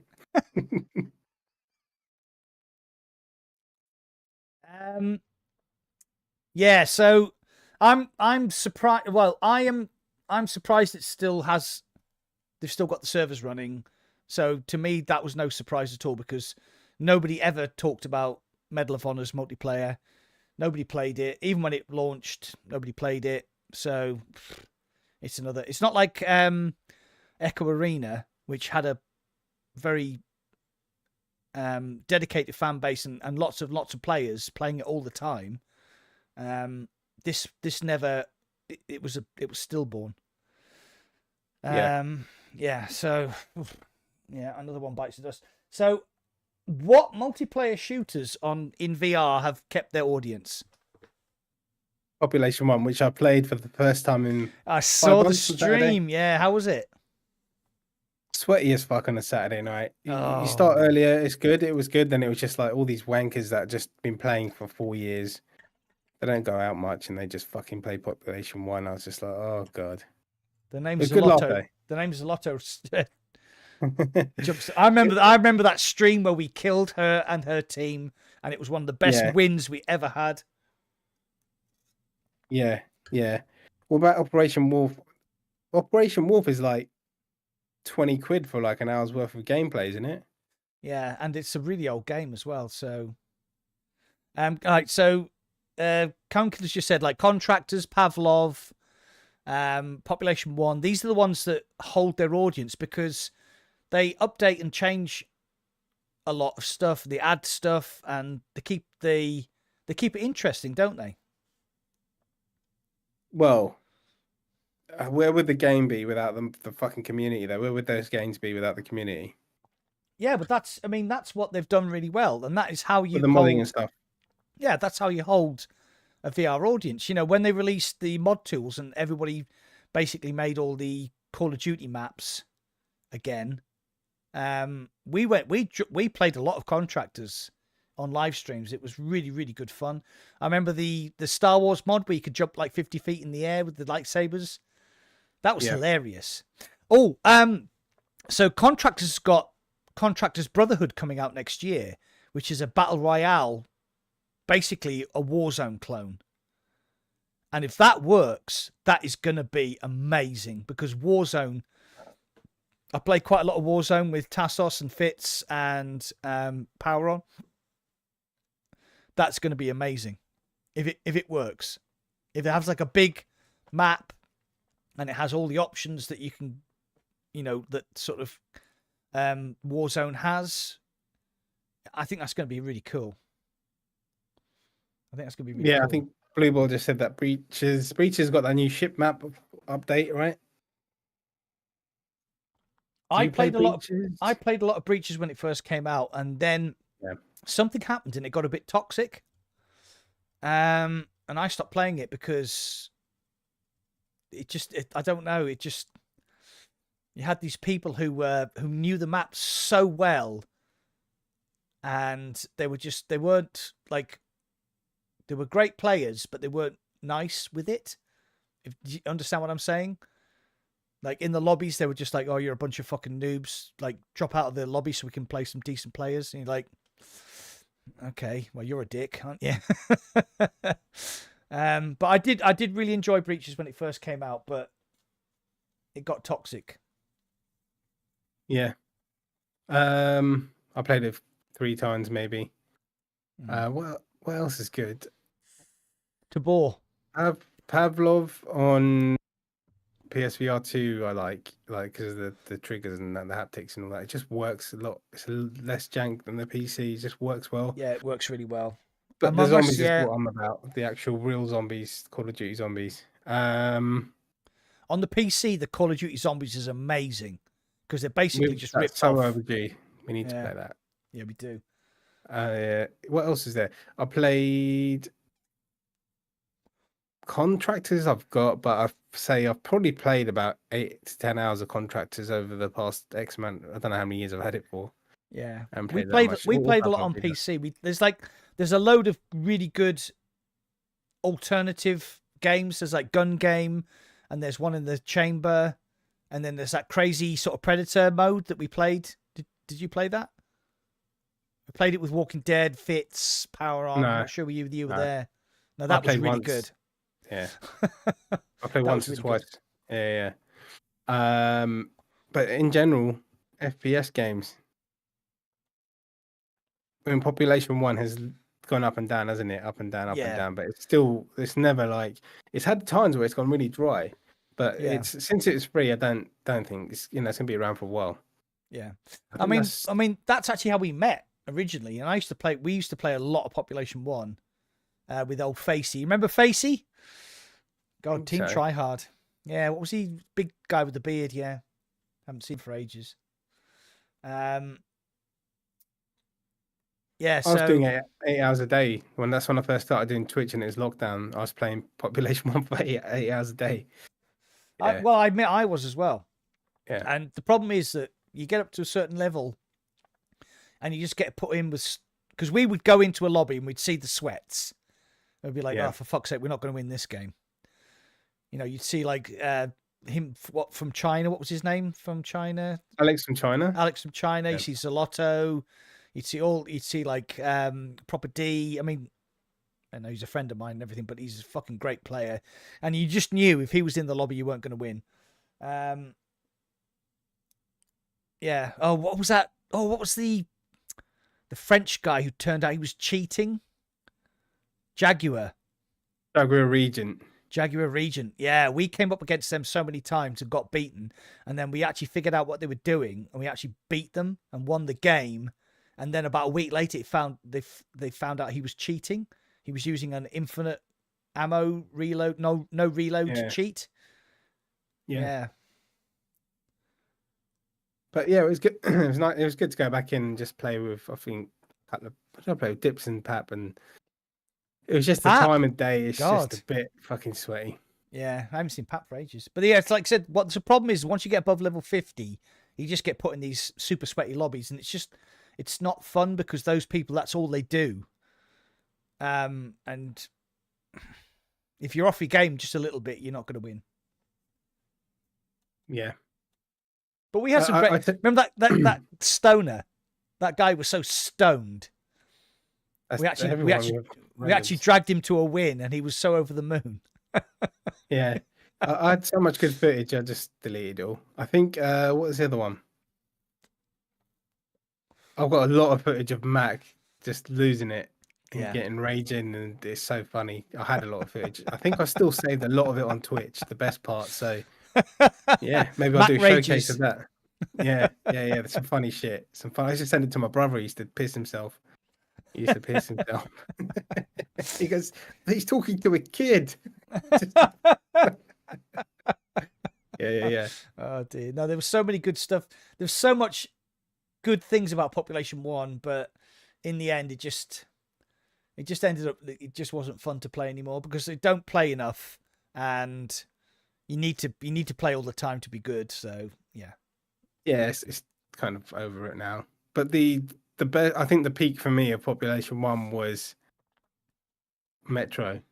Yeah, Metropolis. Yeah, that was 18 players or whatever it was, and everyone was just hot dropping. That was so much fun, man. That really sharpened up your skills with guns you don't normally use, because you were just like dropping in, grab a gun. Oh my god, I'm being attacked, and it was really good. Has anyone in the chat played Green Hell on the PSVR 2? Just let me know. I know most people can say it's shit, don't they? But well, like I said, if it's the same as the Quest 2 version, it's still a great game. Look past the visuals. It's a great game. How hard was it? What difficulty did you do it in? Like, I don't know. Can you choose the difficulty in Green Hell? I'm not sure. Yeah. I probably played it on normal then. Because, like I said, I like to enjoy my games. I don't like to be punished. Mate, ask anyone who watches my Twitch channel. They like watching me play games in the hardest difficulty. It's a great challenge. Here you go. I played Ratchet and Clank Rift Apart on the hardest difficulty and finished it and beat the last boss, and I loved it. Scratch it and wank, more like. Ratchet and Clank Rift Apart is a great flat screen game if you like platformers, and there's like a massive upgrade tree, loads of weapons, loads of collectibles. I absolutely thoroughly enjoyed the 40 hours I put into that, and I live streamed most of it on the Pico live video platform. So unfortunately now that is gone, because unlike other platforms, you can't go back and watch the live streams. It's all live, and then once it's done, it's done. Which is a big problem. Monkey Nuts, I was really looking forward to. Yeah, Monkey Nuts, I've been waiting for years. I didn't play Green Hell on flat screen, just waiting for a VR mode. Then there's 3 out, and none of them are fucking. It's annoying. So can we talk about Firewall Ultra then? Because that is the next big PvP game. They've also announced there's a PvE mode as well, so you can like do infiltration. But I think that is going to be the next big PvP thing, because Firewall, the original 0 Hour, had a massive following on PSVR, and it has a very loyal player base. So that will sell headsets, not loads, but it will make this little spike in headset sales. Firewall is, I played it. I played it for a little while, not long, but it was good. Yeah. But I don't generally play that type of game too often. I'm only going to get it because you guys are playing it. Like, do you know what I mean? And even then, everyone's like, "Oh, do you want to jump in? Do you want to jump in?" I know after like a few guys, I'll just be like, "Fuck it, let it gather dust." Yeah, but it might be good. It might be really good. Yeah, I mean, like, needs a manual reload. Yeah, I'm more excited. Honest to God, I put hand on heart, I'm more excited for Crossfire Sierra Squad. Yeah, Crossfire, I'll just play on my own. Fuck everyone else. Don't need you. But the thing about Crossfire is there's a single player game, which apparently lasts between 4 and 5 hours. There's a co-op campaign, which is going to last about 16 hours. So you get, there's like 20 hours out of a game, and it's only 35 quid. And then they have an horde mode, which I love a horde mode. I used to play a lot of horde mode on Gears of War. We played the Horde mode on Rotten Apple. Which is on Thursday, Rotten Apple's coming out of early access. There's a new museum level. Oh, we'll have to jump on that again because that was really good fun. I mean, There's it's quite basic, but it's what you can't. The thing about Rotten Apple is what you can't portray is the adrenaline rush of just getting swamped. It's crazy good. And I always remember that little when we were playing with Classy Baddie, and Classy Baddie's quite short, and she fell out the back of the underground carriage, and she was trying to get back in, and all we could see was his little head going hip hip hip. I can't get back in. Can't get back in. They fixed that. Yeah, it was on one of the live streams, and my god, I was like, I nearly had a heart attack. I was laughing so much. It's so funny. Just see a little head jumping up. It was. So that's going to have the map that is basically you can run around a lot more, and it's in the museum, and it's going to be crazy. Okay, so I'm looking forward to that. Yeah, when that comes out, we'll have to live stream it again. So Monkey Nuts just said he's looking forward to Crossfire more. So you keep an eye on my Discord. We're going to we're going to be doing a lot of live streams on Crossfire. So keep an eye on the Discords, mine and Indy's, and Power-On's probably as well. Keep an eye on them. So we'll be looking for teams.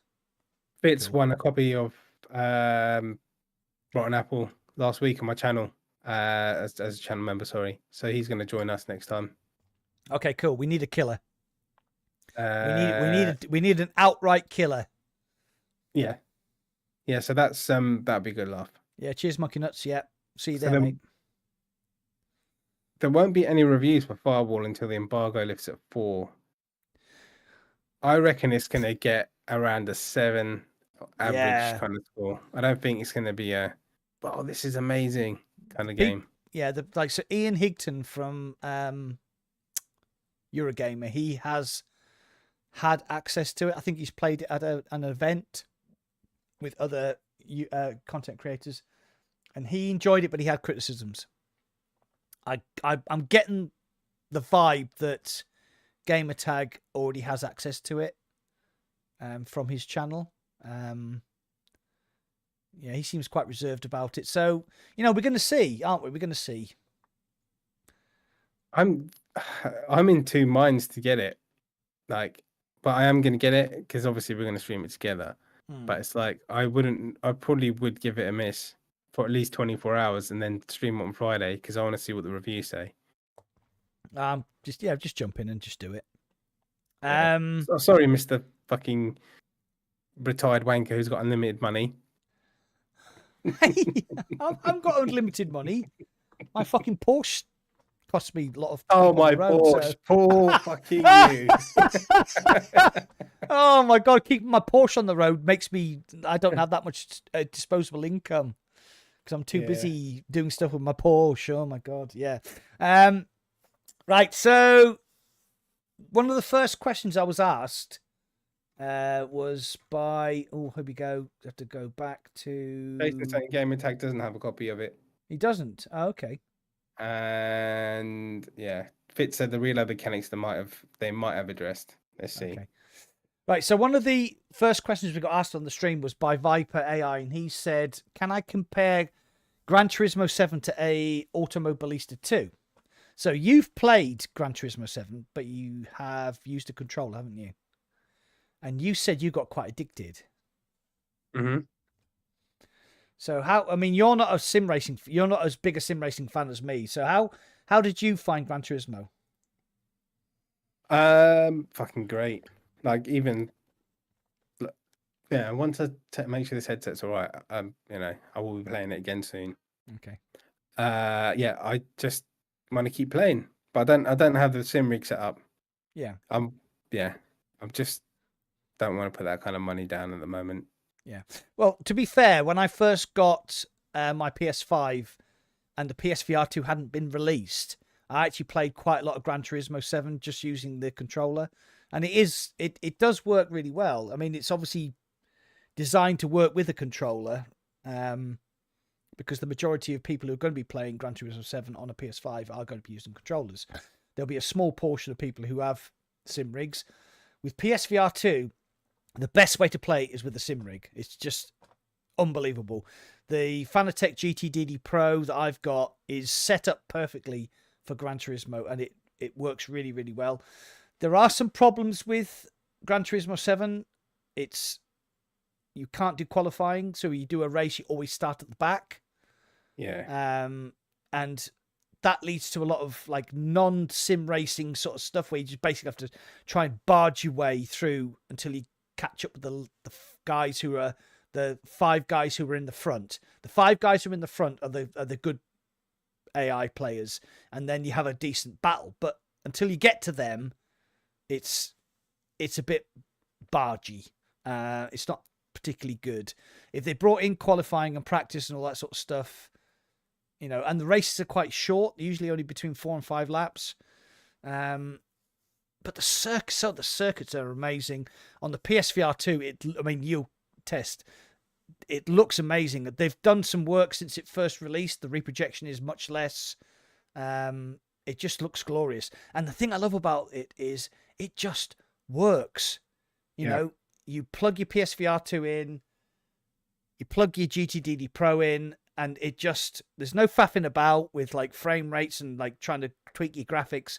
It just works, and it looks amazing. I mean, it actually looks better than the Ultima Ballista 2 on my PC, and I've got a 2080 Ti with an i9 and loads of RAM, and it runs pretty well. But like Gran Turismo 7 just looks. There are moments in Gran Turismo 7 where you just like your jaw literally hits the ground. It looks so pretty. Yeah, the interiors are great, and then when you go into, I call it car wanker mode, when you stand outside and look at the car, and it's the cars just look real, like they do. Yeah, it's amazing. But then, like we said that about racing games 20 years ago, didn't we? We're like, oh wow, that looks real, and you get it now, you're like, that's just shit. But it does. I remember when Gran Turismo launched on the original PlayStation, and I was like, oh mate, this is I love that game, incredible. And then they brought out the not the DualSense, the twin stick controller. I can't remember what it was called now. The DualShock. They brought out the DualShock, and I went and bought a DualShock specifically to play Gran Turismo, and it changed. That's when I realized I was a sim racer, and I just got totally addicted. It was amazing. It was absolutely amazing. So Gran Turismo 7 with a PSVR 2 and a GTDD Pro is, I think, one of the most accessible ways of getting into sim racing. It's not a sim racing game. It's a car collecting game. But there are moments where you're racing that you just think... I always remember I did the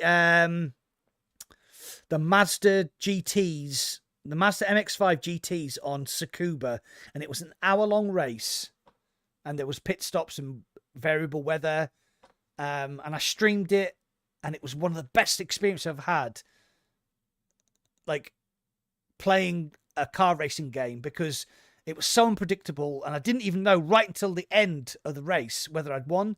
And I did win, but I'd like passed the last guy, and he was like 0.17 second behind me. And so like after an hour, I'd only just beaten this guy, and it was brilliant. It was absolutely brilliant.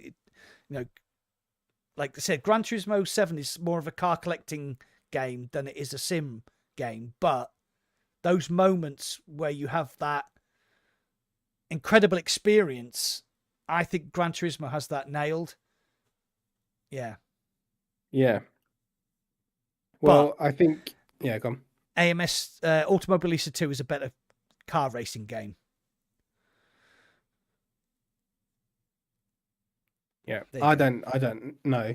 I mean, if like they're having a little chat about damage and stuff, because Cole and Fitz are both Simrig wankers and they love it. So they're talking about damage in Gran Turismo. What did I play? I played something 2, Project Cars 4 or 2 or something on PC. Project Cars 2. Yeah. You want to play 3, you'd play 2, yeah.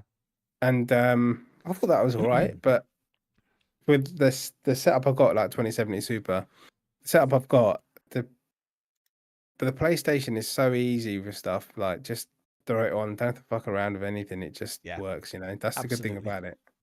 absolutely. It's Yeah. the cheapest way to get into sim racing because you can spend £1,000 on your PSVR 2 and a PS5, and Gran Turismo will. If you're a car nut like I am, I'm a massive car fan, huge petrol head. And the cars that are available, it's a really good game. It's a really good game. Yeah, I will. Yeah. It's not a sim, No. but No. yeah, I will play that again soon. Like this Okay, weekend is like. we'll organise a race, and you can suffer Tassos's purple penis rocket that he always rolls out. If he ever loses a race, the purple penis rocket comes out for the next race, and he just disappears off into the distance. Yeah, we were supposed to do that. I think you set one up, didn't you? But I didn't have a headset, and then not enough Nobody people really wanted. responded, so I didn't do it. Yeah. How many players is the max on the game of that? Oh crikey! I think it's up to 20. The daily. There's like weekly races, and I've only done a few, but basically I jumped into this lobby.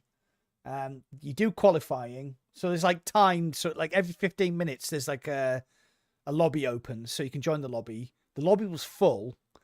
I did my qualifying. I think I qualified second. Started the race. I followed this guy who was just as good as I was, and followed him for the whole of the race. And he made a mistake on the second to last lap, and I passed him. And then I managed to win the race, and it was one of the best online experiences I've ever had. It was absolutely fantastic. So yeah, but the thing about that was the racing was clean. There weren't any dickheads like just trying to ram you off the circuit. Because I think in the lobby I was in, people were taking it kind of seriously. So the few people I did overtake, they didn't block. It was like proper racing. You know, I was like, followed them into a corner, outbraked them, overtook them. They didn't deliberately like try and bash me off the next corner. The guy who was winning and I passed him, he was like on my ass for the whole rest of the lap, and he didn't do anything untoward. He just, he was like following the racing line, trying to overtake me, and it was like proper adrenaline rush. So when I was playing the Nordschleife stream on Thursday, I actually looked at my watch, and my heart rate at one point was 130 beats per minute. Because I was really enjoying it, and it was tough. So that was a good experience. That was great. I enjoyed that. 16. Yeah, Fitz is saying 16 or 20. He's not too sure. I don't think we know 20 people that got PSVR 2. Me, you Walking Dead Fitz. Clueless, Tassos. Power on. Paradise Decay. Well, I mean, I took part in the Content Creator Cup. It was It was Gamer Tag, Mike from VRO. It was Paradise Decay. There was Scorpio. Was it Scorpio? No, it was Ham. Scorpio. It was Ham. No, it was Ham VR. You're at the end of all of his PD's videos. You know that, your voice. Yeah. End of his live streams. Yeah. Yeah, so that was a really good day. I came fourth. I think I won a race.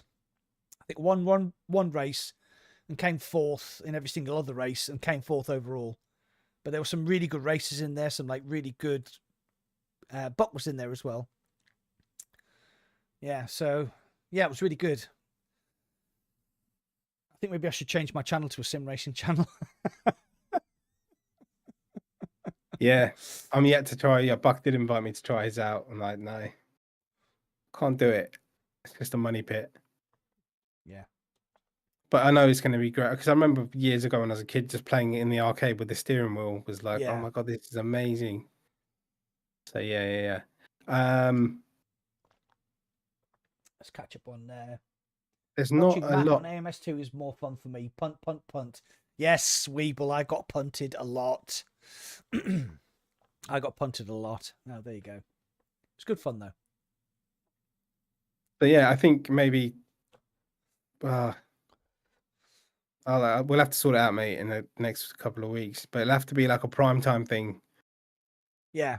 like a Thursday. I mean, I don't see anything major coming out, but it'll have to be that sort of time where people are watching and other people will join. Yeah, we'll see how it goes with Crossfire Sierra Squad, because that's going to be like a big co-op thing, I think, for the next couple of weeks. I think that's going to be like the after the fall, because we did shitloads of after the fall streams, didn't we? Because it was really good fun. So I think Crossfire is going to be the same. We could even play it on hard if you want. I'm lying. Stop teasing me, Mac. I hope there's an ultra difficulty, because I'll just go solo if no one else wants to join me and just go through it all. That'd be great. Yeah, it should be good. Yeah, it should be good. No, I mean, I don't mind if I'm good at a game. I don't mind playing on the harder difficulties, because I just get frustrated if it's, like you're not used to the game and that's what holds you back. But if you're good at the game, then yeah, I'll go for the hard stuff. We're good. Yeah, so that's Tuesday. Thursday's Firewall. What else is Thursday? Thursday is the Rotten Apple update, where it comes out of early access, new map. We could do that on Friday afternoon, maybe. Friday afternoon, fancy that? I'll do Friday afternoon. Yeah, I can do Friday later on, but you'll be out. I forgot you've got a job now, haven't you? I've always had a job. I've just been working for you exclusively, Mac. Not yours anymore. Well, I'm just catching chat. I can't do Friday daytime I can't do. Okay. Saturday, lunchtime. Possible, I think. Oh, he's looking at his busy schedule. See, my schedule is like, yeah, I'm free. No, it's not. Bollocks. Oh, I'm walking the dog. I got all fucking. No, I can't play on a Wednesday because that's Dawn's day off. I don't play on a Sunday because that's my day off. But apart from that, I'm usually every day's your fucking day off. What are you talking about?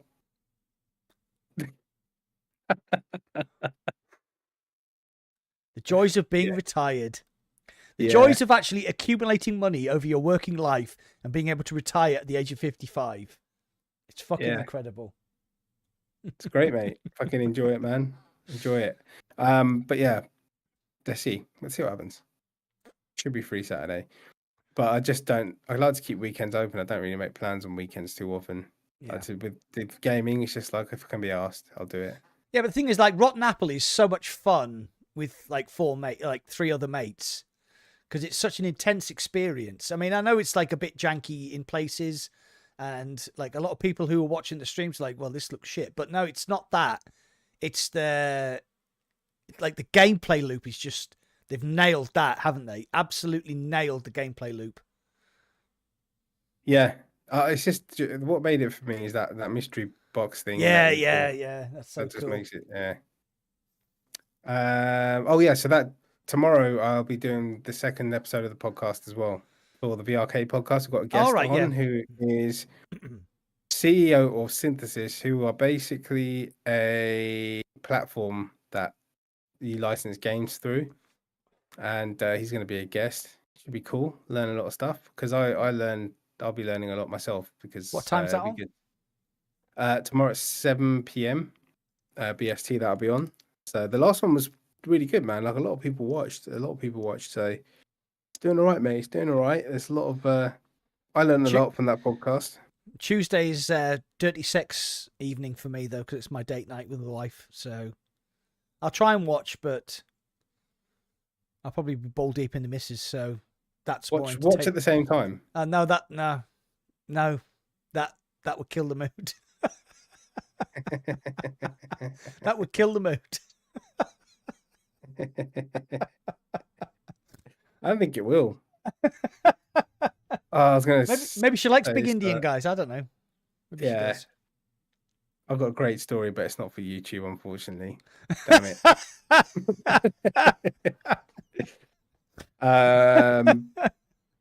Yeah. Oh, dear. But yeah, I think Fritz is up for it. Fritz will be about. He's always up for gaming. Up for Dirty Tuesday sex weekend. Yeah. Okay. A little bit of What's that stuff called? I forgot what it's called now. Mac doing an OnlyFans shoot with the missus. Yeah, if you want to see two old people slapping hairy guts together, then I mean that's fine. That's that's what floats your boat. I'll pay money for that. There are a lot of things that people pay money for that you'd be quite surprised about. I know. You could. OnlyFans is crazy, man. You could just Paradise. Sell, like, and shit. Two old farts, dude. Thank you, mate. What else? Is there anything else we're going to talk about? Oh, there's another thing that I was just thinking of. There's games are going off there. People are like, oh, why is this game disappearing from the Quest Store? Have you noticed that? I haven't. No. What's this? Layers of Fear. I've forgotten the other ones, but yeah, some games are disappearing off the Quest Store. Like, and everyone's like, why? Maybe I don't know. Maybe there's a Quest 3 deal that's going to happen that it's only on Quest 3 and they're just taking it down. Like Layers of Fear is a really popular game, right? Or whichever one it is. Yeah. So I'm thinking maybe they're doing that. Maybe they're just saying, right, let's put it in the Quest 3. It's a bestseller, maybe. I know somebody who will know. Possibly. His name begins with P and ends with Decay. D. K. Operation Wolf went for a day and then it came back. Oh yeah, that's weird. I don't get it. I don't keep track of meta too much, but anything else you want to talk about, Mac? I've got one more thing I want to talk about. But it is related to AR and VR, but it is basically BMW have an experience which you can pay £660 for, and you go down to the BMW experience and they have a track laid out on a circuit, but you actually wear a virtual reality headset and you drive the car in AR, but you're actually driving the car, and it's like a BMW M4. It's like a proper fast car. So if you want to know, if you want to know what that's about, Jimmy Broadbent, who's a well-known sim racer, he actually did a video on it, and he actually drove this BMW in AR, but they did it like a sort of Mario Kart style. It's really clever. So you're basically driving the car physically, but you're in a sort of Mario Kart-esque sort of track. It's all safe, obviously, because if you run off the track, the car, there's loads of space, so you're not going to run into you're not going to run into like a bus or something like that. So it's all done on like a big sort of open circuit, and the circuit is represented in AR, but there's like corners and stuff which aren't really there, and you have to sort of try and get the best time. So it's really, really clever. I think they're using a Vario Aero rigged up to the BMW, and yeah, so you can now actually go and experience this with BMW. It costs £660 for the day, and I think you get 4 runs on the circuit. But it sounds absolutely fascinating. It sounds really brilliant. I mean, I got invited in brackets because I'm a VR content creator, but they were still going to charge me £660. So I was like, unfortunately, I can't afford it. And it's down south, so it'd be traveling expenses as well. But yeah, that sounds really fascinating. And it's one of the things I'm really excited about for the Quest 3, which is the depth sensor, which they are going to include, which apparently is not going to be able to see through people's clothes. So I'm going to do a video on the Quest 3 in the next week or so. My first content that I've released on YouTube for some considerable amount of time. There are reasons behind that. I got burnout and I haven't really done anything for the past 2 months on my channel. If you watch the AMA that I did, the first one, you'll understand the reasons behind that. But yeah, I'm coming back soon, and there will be new content on my channel, not just live streams. But yeah, there you go. That's me being as honest as I possibly can. Yeah. The only thing with this whole AR thing is the scanning of your room, your products. You worried about privacy issues? Yeah. Okay. So when they announced the Quest 3, they had Zuckerberg was playing a game on his Quest 3, and it was Drop Dead the Cabin. And I spotted it because I'm a big Drop Dead the Cabin fan. Obviously, we've live streamed it quite a few times. And basically, Zuckerberg was stood in a room that had windows, and the Drop Dead the Cabin zombies, the zombies were coming in through his own window. And to me, that is extremely exciting, is that you could perhaps, with your Quest 3, map the whole of your house. So you'd have your front door, your back door, your window, your kitchen window, your living room window, your bedroom windows, your bathroom windows. And you would have to then defend your house in augmented reality against the Drop Dead the Cabin zombies coming into your house. And I was invited by Soul Assembly to experience this at Gamescom on Wednesday, but unfortunately I can't go. But I have been told by the people at Soul Assembly that I may be able to experience this separately before the Quest 3 is released. So I am extremely excited about what AR can bring. Don't forget to unmute your mic when you finish coughing. I'm extremely excited for what augmented reality... I'm extremely excited for what augmented reality on the Quest 3 can bring. I honestly think that augmented reality is going to be the next big thing in virtual reality. Yeah. I just don't trust the fucking... That, you know, they got the map of your house and all your shit you got and stuff, man. I don't... No. You think privacy laws and all that sort of stuff are going to cause problems? I don't think... There's always ways around, right? I mean, Facebook are known for their... Let's see. I mean, it's not even Facebook. Just in general, I'm talking about. It's not even Meta, like, you know. Just in general, I think it's a bit much, man. Like, the PSVR 2 scanned your room. When it's doing that, I was like, you know, my TV, my this, my that, my, you know, it's just a bit. I just want a room with like I'll have to have like if I do AR, I'd have to have a room with nothing in it. That's it. Yeah. But I don't know. The thing is, right, so here's a story. So the guy who did Cactus Cowboy, he contacted me on Twitter and said, I noticed you got a Pico 4. I've got this experience, this AR experience. I want to port it to Pico 4. If I do that, can you tell me whether it works? And he downloaded the Pico SDK, and within an hour, he had this AR experience up and working on the Pico 4. It's called Emilio's Adventure. You can get it on App Lab right now, if you want to, on Quest 2. And it works well on Quest 2, but the pass-through on Quest 2 isn't as good as the Pico. So I was like, yeah, I'll try it. And I was absolutely blown away about how... I mean, Emilio's Adventure is a basic game. You control this little cactus dude, and he's got to jump around this little area that's set up in your room, and it's in augmented reality.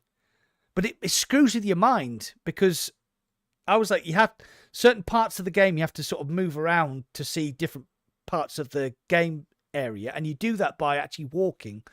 And there was some containers, and I stepped over the containers because my brain said those containers are in your room. And I stepped over them. I turned around. I started laughing to myself. I was like, well, they're clearly not there because it's in augmented reality. But it works so well that it tricked my brain into thinking that something that actually wasn't there was there. And I think this is going to change the way we think about virtual reality and gaming in augmented reality. And I really do honestly think that augmented reality is going to be the next biggest thing in virtual reality. Yeah. I'm sure it'll be fucking great. I don't know. You're just worried about the privacy thing. Yeah, because like, what if I like to play naked and they've got a map of my scan of my penis, you know? I don't want that all over the place. But you can join my OnlyFans for it's a, $9.99 a month. No. it's a pretty small problem, to be honest. It is. It is. It is. No, but in general, everyone seems to be just going, oh, it's great, and everything scans this, that, and the other, and blah blah blah. But yeah, this is the rise of the machines, mate. Judgment Day is coming. Oh well, I've had a good run. I'm quite happy. So yeah. Yeah, you're 108 years old, you fucker. You've seen like 3 different centuries. What about us? That's beautiful. I didn't know that was going to pop up. But yeah, it's not gonna make me buy a Quest 3. I don't think anything will.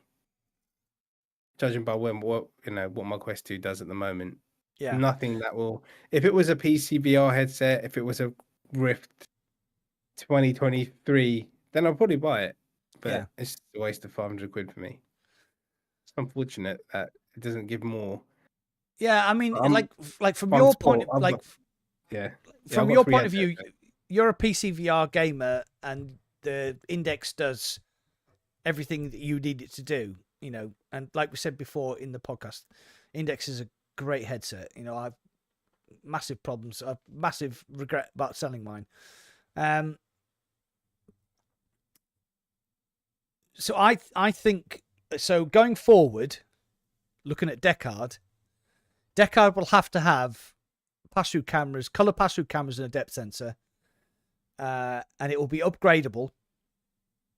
I think modular, right? Yeah, it'll be modular. It'll be like the Steam Deck. It'll be modular. Yeah. So when you buy the Dekard, I think that will outlast the Index. I think that'll be like a 5 to 10 year headset because it'll be like a PC. You'll get to a certain point where you think, okay, I need to upgrade that. But I think what Valve are going to do is they're going to invest a lot of money in their lenses and the panels. So you're going to be paying for the lenses and the panels because these are going to be so far ahead of what the actual headset can do for a reason, so that when the headset comes out, it's going to be like amazing. But it won't be able to push the lenses and the screens to their maximum standalone. They might be able to do it connected to a PC, but So I think this is why it's taking so long, because Valve are trying to figure out how they can make a VR headset into a PC. Future-proof. Yeah, not future-proof, but like the latest tech. And then, but even then, you can switch lenses out after 2 years or whatever they come up with. Something like that. Yeah. So I think they're going to invest the money in the display, so that like a sub-retinal, like a retinal display, but the headset won't be able to do retinal display until maybe 2 or 3, 4 years down the line. But then you have to upgrade the headset itself. So when you buy a Dekard, that will be like similar to the Index. Once you bought the Index, that is the only headset you will need for PC VR for a considerable amount of time. I mean, the Index is now heading into its 5th year, I think. At the end of this year, it's going to be like 5 years old. And it's still a great headset. So I think that what they want to do with the Dekard is they want to put the displays in that are going to be so far ahead of what everybody else is doing that headset is going to be able to last 10 years and it's going to be upgradable. And I think that's the problem they're trying to overcome right now. Yeah. Again, I'm so excited for Dekard. I am. It's just been going on for so long. It's like I just don't really just talk about it. I mean, today's the first time in ages. I think it's just like all these little leaks and all this stuff. I just want the shit in my hand, or just tell me a date is coming out and then take my fucking money. Just take it. And then you'll be back in the world of Mindex. You'll be a Mindex banker again. I will. Yeah, I will. But then we've got Quest 3 and we might have a Pico 5 on the horizon. We've got Gamescom starting on Wednesday. So we're hopefully going to get some games. So even though VR is like quite flat at the moment, the only things we're looking forward to are Firewall Ultra on Thursday and Crossfire Sierra Squad on Tuesday. By the time Crossfire Sierra Squad comes out, our landscape might have changed because of Gamescom. We don't know. It needs to. It needs to. It Think does. about it. Yeah. It's Q4 coming up. Christmas, Halloween, Ghostbusters, fucking all the same shit they're gonna fucking tease at the Meta Connect, whatever it's called. Assassin's But Creed Nexus. yeah, like another CGI trailer. That'd be fun. You old cynic, you. Yeah, you know, it doesn't do much for me, that brand, to be honest. So Oh, Fitz, you coming down to EGX? Dude, we're all going to be there, mate. We can finally meet you. what are you gonna do there for 4 days, Fitz? Are you off your rocker, mate? No, mate, honestly, I was there for 3 days last year, and I wish I had more time. I wish I'd stayed for the Saturday night. I wish I had, because the thing is, right, it's not the fact that EGX is great, because there is a very limited amount of VR games. It was the fact that I met Dr. Oculus, I met Buck, I met this really cool dude with dreadlocks whose name has gone out my head. No, not Monkey Nuts. No, it was Monkey something on Twitch. I know who you're talking about. Yeah, he was. Yeah, he was really cool. Got to hang out with John Hibbins, who's the head of SciTech. Got to meet Mike. I got to meet Gamertag. Yeah, it was just, it was really good. It was really good. It was really good fun. So obviously we're doing it this year, aren't we, Indy? Because I'm coming down to your house and I'm staying with you, even though you probably don't want me.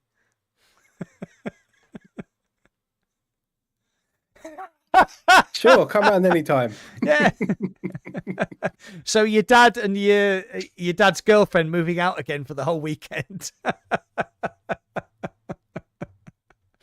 Oh God. Yeah, you can do. October, right? Yeah. So okay. So it starts on a Friday, yeah? Is it Friday?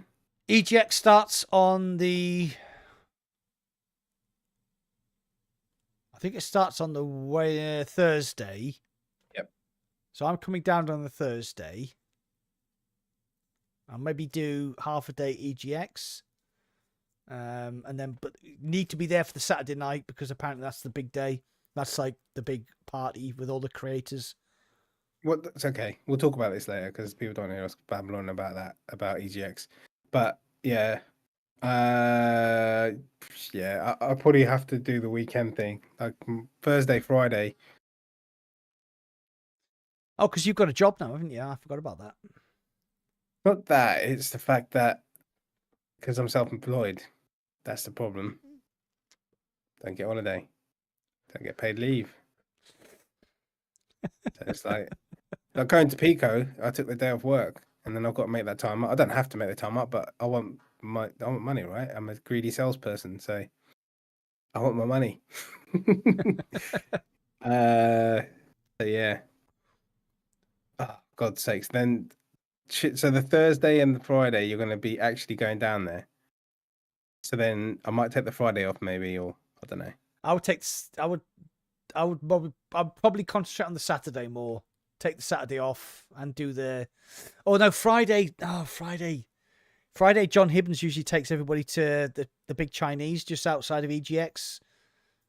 Yeah. So you need to be there for that, because that's when I met most of the VR content creators.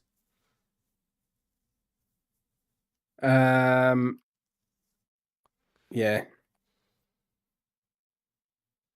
Saying that, I might not even get invited.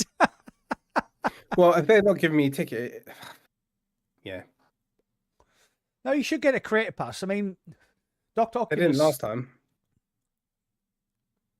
Well, Dr. Oculus got a... I'm pretty sure that Dr. Oculus got a creator pass, and Click's got a creator pass, and... Yeah, but they've all got more than 1,500. Ah, dude, just... If you put your application in, yeah? Yeah, I did it today. Oh, you'll be fine. Yeah. Maybe they'll give me some kind of scumfuck pass that, like, the last hour that they're open, I'm allowed to go in there and watch people sweep up and shit. The best thing about the creator pass is walking past the queues. Like, creator. They were like, yeah, just go straight through. And everybody was like, bastards. Fucking creator pass wanker. I don't want to be one of those. But Everyone the be thing like is, spitting on your back when you walk past them and that. the thing is about EGX as well. It's not just about the VR stuff. There's like retro games. There's like cosplay stuff going on. It's just really. It's like if you're a gamer and you're a geek, like I am, then it's just nirvana, because you can like all of the like retro VR games are all free. You can just go and play anything you want.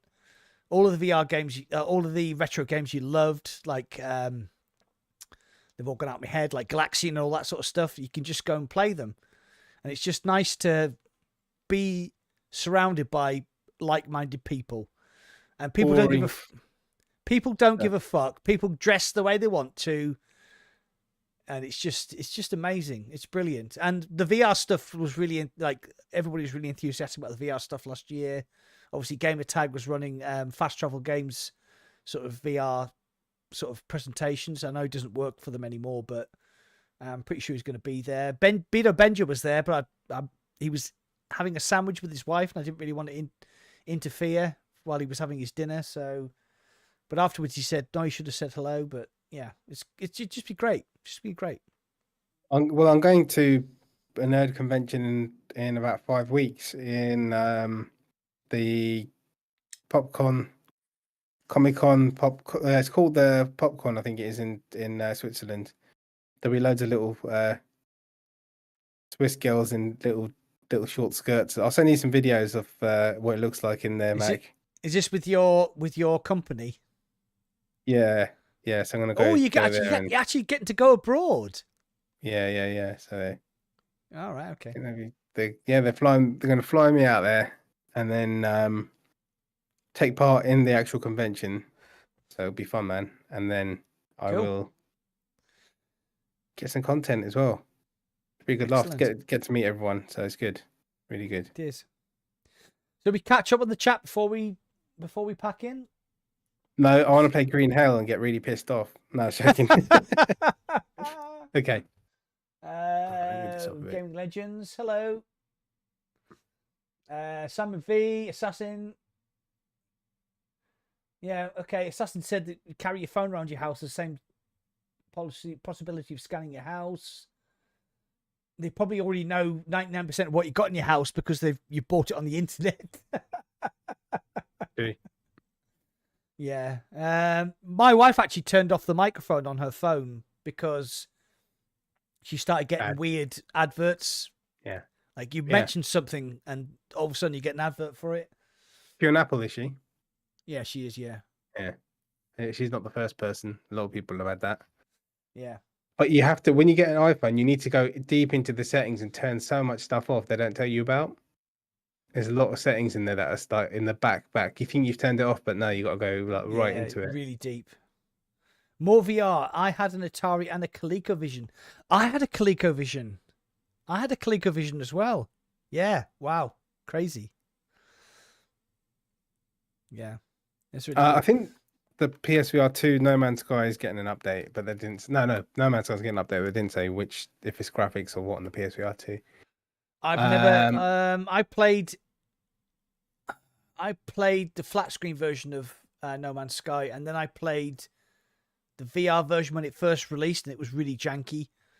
Made me feel sick, but apparently it's changed a lot, and it's really good now. But it's a time sink, and unfortunately, I don't have time because I'm playing Ghost of Tsushima. Yeah, I'm addicted to Ghost of Tsushima. Yeah, I think Cole's been telling me to get into and what's that called? What's that other one in VR that the actual galaxy Milky Way, whatever the fuck it's called? Oh, Star Citizen. No, not Star Citizen, an older one. Oh, Elite Dangerous. Elite Dangerous, that's the one. Yeah. I've got that on the PS5. I played that on the PSVR 1, I think. Back in the day. Oh my god, I was so addicted to Elite Dangerous. But the problem is that is another.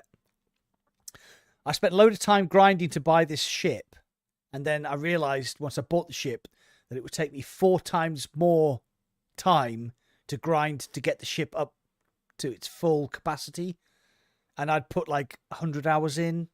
I was like, I can't do it. I just can't do it to myself. Yeah. I can't do it to myself. It was, yeah. But I mean, Elite Dangerous in VR is absolutely unbelievably good. Yeah. But it is it's so addictive and it's a time sink. Oh my God. Yeah, like I was even any game like that because it's all like sci-fi and space. I was playing even that Battle Group VR I was playing yesterday. I was like, oh, this is so cool because like you're in space in VR, and that's like in my mind, like when you're a kid, that's futurist. That's the future in like space and like being in virtual reality in space and that. So those games are always really good. We'll have to sort of date out, but it's just like when. And so Monkey Nuts keeps bugging me to try the Ghosts multiplayer. Oh God, I didn't realize it was a multiplayer, but I probably won't be able to join you, Monkey. Sorry, dude. Like time is of the essence. I just don't have enough. Even though I don't have a job now, my life seems to be taken up with. I just don't seem to have enough time. I don't know actually how I managed to do 42 hours a week doing my job and running a YouTube channel at the same time, because now that I do it full time, even though I haven't done anything for ages, it can easily be full time. Yeah, mate, it does. So much shit goes on behind the scenes. Like people see a video like once a week, don't they? Or a stream. Yeah. I mean, streaming's a lot easier. Streaming is a lot easier, yeah. Yeah. The rest of it, doing the other stuff. I mean, I was streaming on Twitch recently. I was just like, fuck me, that's so easy compared to streaming on YouTube. Yeah. Thumbnails and tags and oh God, it's just like one button, that's it, go. But yeah, man. So I might give Green Hell a go. Fuck. It's just because I've been waiting for it for so long that I need to play a version of it. I have to play a version of it. I'm going to give you a bit of advice here, right? So ignore what everybody else says. The Quest 2 version of Green Hell is really good. Right. I played it all the way through, got right to the end, finished it, did loads of live streams, thoroughly enjoyed it. It's like Into the Radius. It's like one of those games where it just kind of drags you in. So ignore the fact that people have been slagging off the graphics. It's the gameplay that counts, and Green Hell is really good. If you haven't played Green Hell on Quest 2, go and play it. It's really good. If you've got a PSVR 2, probably that's the better version to play. You know, for the stability and all that sort of stuff. But yeah, Green Hell is really good. It's a really good game. Yeah, I've been waiting years, so I'm just going to get it, and then I'll order Firewall, and then Walking Dead, give it a miss. There was one other game on the list, which is Kayak Mirage, which I've played before, but I think the PSVR 2 it's like 15 quid or something at the moment. It is, and that is incredible. It is incredible. I got a key on launch day, played it. It just, again, it's the ease of use on the PSVR 2, because with the PC version you have to fanny around with the graphics because it's really intense graphically on the PC. But with the PSVR 2, they seem to have hit that sweet spot of like graphics and playability and frame rate. It's really good. Yeah, it is. That is a really good game. Do it. Right, so I'm just going to ask the community. And it's very, very, very chill. Yeah. Drop your heart rate. Yeah, until a fucking thing comes out, this thing trying to rip my balls off. A leopard, whatever they're called. Give me a second. I just need to... Okay, I'm just going to do a quick poll. Shall I stream on YouTube? Yes. Or Twitch? Is a no. Like, as in, that's the answer. Like, yeah. Because I know we've done like chats before, and like we had a vote, and people were like, do non-indie stuff on Twitch, basically, which is what I've been doing, which I have been doing. But then my YouTube analytics, I don't really give a fuck, to be honest, anymore. So at this point in time, I think everyone's just in a, oh look, it's going down from yeses.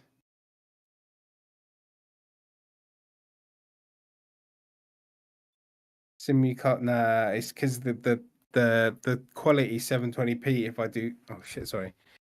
The quality 720p if I do it simultaneously, and then it's like I'm not paying 50 quid a month just to get 1080p and stream on both. If I was making like guaranteed 50 quid back off it, then I would do it, I guess, but it's just not worth it. No. If I had like a shit ton of subscribers and followers, like thousands and thousands, then I wouldn't care, because then it's worth it, right? Stream live on Twitch and up to YouTube later. Yeah, I could do. So are you talking about doing like VR on Twitch? Yeah, I just said, should I play Green Hell on Twitch or on YouTube? And have you seen the vote, the poll? They always do it to me. They always fucking do it to me. I need a tiebreaker. Get Baldur's Gate 3 and we can play No. co-op on a massive 100-inch screen. No. Make it VR. Right, Baldur's Gate 3. Need to talk about Baldur's Gate 3. So I was quite excited about Baldur's Gate 3. Yeah. Because I was going to stop streaming Ghost of Tsushima on the Pico platform, and I was going to switch to Baldur's Gate 3. I'm not a Dungeons and Dragons fan. I thought, right, okay, well, I can go in as a noob and play, and people could sort of enjoy the journey of me learning the Dungeons and Dragons things. And then I started to watch this video about how to play Baldur's Gate 3 as a noob. And within 2 minutes, he was talking about stats and stat multipliers and rolling the dice, and you have all these sort of things that you can do. And I just went, no. I'm not a Dungeons and Dragons fan, and I don't think I ever will be. And unfortunately, it's a pity, because Baldur's Gate 3 is the most popular game on Steam at the moment. I loved Baldur's Gate Dark Alliance on the PS2 or whatever it was. That was fucking great. But all this turn-based roll dice-y kind of stuff is nah. I want to actually hurt people, you know? Yeah, unless pressing a button doing it, but yeah. You can stream VR in a bathtub on Twitch. And on Pico. Yeah. Yes, Ghost of Tsushima. I am streaming Ghost of Tsushima on the Pico video app on the Pico headset. I've been doing it for about a week now. I've put about 40 or 50 hours in. And yeah, the game itself is really, really good. It has nothing to do with VR. The Pico stuff I'm doing on the video app is completely separate from my YouTube channel. Yeah, so it's a separate entity. So just to get that out of the way. It's all part of Mac and VR PLC, though. Yeah, it is. Well, sometimes you just have to chase the money, don't you? Yeah, why not? Yeah, I'd do the same. Exactly. But right. So I think that's everything for today. It is. Yeah, talked about everything I want to talk about. So we're going to do Firewall on Thursday, Cross-Dresser Sierra Squad on Tuesday. Okay. Maybe on the weekend we might do with Mac and Fitz Rotten Apple. And I'm going to give away some keys for Battle Group to my channel members. I'll do that after this. And what else? Virtually Rek't. No, bloody hell. VRK podcast episode. VRK podcast. No, this is the Virtually Rek't podcast. Hello. At 7 p.m. He's only drinking water. It might be vodka, but there you go. That's at 7 o'clock tomorrow. We've got a guest who is the CEO of Synthesis, which is basically a platform that people license games through. That'd be interesting. Looking forward to that. That is my week, really. Weekend is always kind of whatever, kind of leave it open. Yeah. But if I can catch Mac, we'll play something. We will play some Rotten Apple, most probably. Yeah. Okay, so my schedule is... Oh, sorry, carry on. And I'll probably, in the next hour, I might stream Green Hell for about 3 or 4 hours. Yeah. If anyone knows the game without giving me spoilers and can kind of help me if I get stuck, that'd be great if you could join. Well, I'll be on for if you start streaming within the hour, I'll be on for a bit, and I played Green Hell all the way through, so I can give you some advice there. It is, ignore everybody talking about the graphics. The game is really good. You like survival horror. Yeah, I played it, and I played Green Hell and finished it and really enjoyed it. I did loads of live streams about it. It is quite in depth. There's a lot of inventory management and upgrades and all the sort of stuff you can do. It's quite an absorbing game. and you can die quite quickly if you're not paying attention, which is one of the things I quite like about it. Yeah, so I'm going to stay on for a bit. Try and catch your green hell live stream. Right, so for me, Thursday, we're going to do Firewall Ultra. So if anybody's up for that, we've got Surge, we've got me, we've got, hopefully Tassos can get the night off. We'll try and get Fitz involved. I'm pretty sure he'll be up for that. And then if we can get a full room of us to play the PvP, that would be amazing. Rotten Apples on Saturday if Serge wants to do it. Then obviously Crossfire, Sierra Squad. We're going to need... I mean, I'm going to have it. Serge is going to have it. I'm guessing Fitz is going to have it. So we just everyone's going to have it. Yeah, everyone's going to have it. So we need... we're going to be playing the co-op.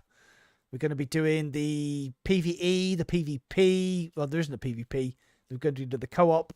Yeah, so that'd be great.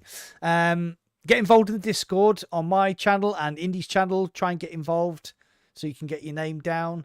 It's first come, first served. And then that's the schedule. It's exciting. And Gamescom, hopefully Wednesday, Thursday, Friday. Saturday, we're going to get some announcements in VR. So that's going to be quite good. Yeah, so I'm excited. Yeah, let's see what Gamescom brings. And we'll be back in 2 weeks, won't we? We will. 14 days. Yeah. Shall we get a guest on? Sorry? Shall we get a guest on? Yeah. Yeah, we'll get a guest. Okay. I've got an idea for a guest, whether he wants to come on or not. He's tall and he's lovely, and you've interviewed him before. But I've been in contact. I'm actually going to see him. I'm going to meet him for the first time. He's coming to England for the first time. Meet him next week. Oh, Skeeve? Yeah, I can't make it down, unfortunately. I didn't invite you. He did. So fuck you. Yeah, I need some proof of that. Ask him if he wants to come on the podcast then, because he will be a great guest. He's so fucking busy. It's going to be so hard to pin him down, but I'll ask him. Okay, mate. Yeah. Yeah. But he is one of VR's great people as well. Such a nice man. And he is incredibly tall. You probably have to like shrink the camera down just to get him on the screen. Yeah, I mean, I did him on my podcast in Neos. Jesus Christ, my podcast in Neos. What happened to that? I need to get back on that. They were good. Do you remember the one we did with did we do it with Fitz, where he was playing the little girl and we were chasing around? I was like dressed as a tube of toothpaste and you were Godzilla. No, it wasn't Fitz. It was No, it was Fitz because he got banned for being a 13-year-old girl. Remember? It's not Fitz. It's Oh no, it wasn't Fitz. Forget his name. Plays Population 1 with his missus. How the hell did I forget his name? I ain't spoke to him for so long though.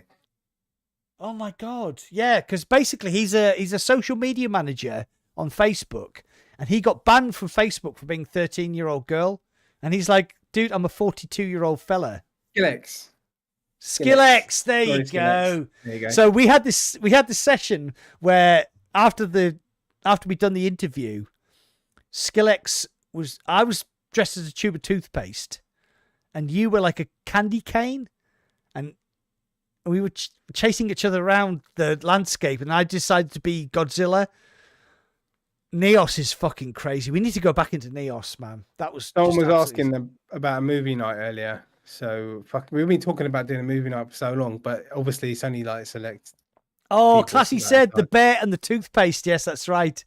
Yeah, that's right. Oh my god. Yeah. Should we do let's do a movie night. Let's organise it on Discord. You do it because you're better at that sort of shit than I am. Oh great, yeah. Like I can set up my fucking OBS on time for a fucking podcast, yeah.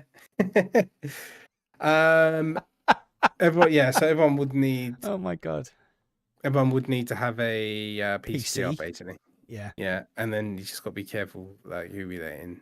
That's yeah, exactly. And do the karaoke as well, and the disco. Oh my god, you could actually do a whole night out in there. You could do a whole night out. They've got karaoke. They've got a sky bar. They've got stand-up comedy area. They've got, it's just amazing.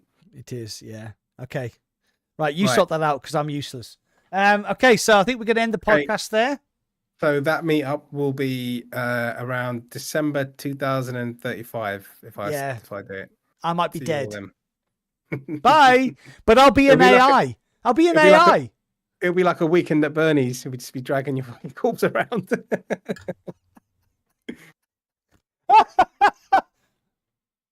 Oh. Right, guys. Yeah, so I'm probably going to just stream on Twitch. That's what I'm going to do because everyone's voted to piss off to Twitch. Right, so you're doing Green Hell on Twitch, are you?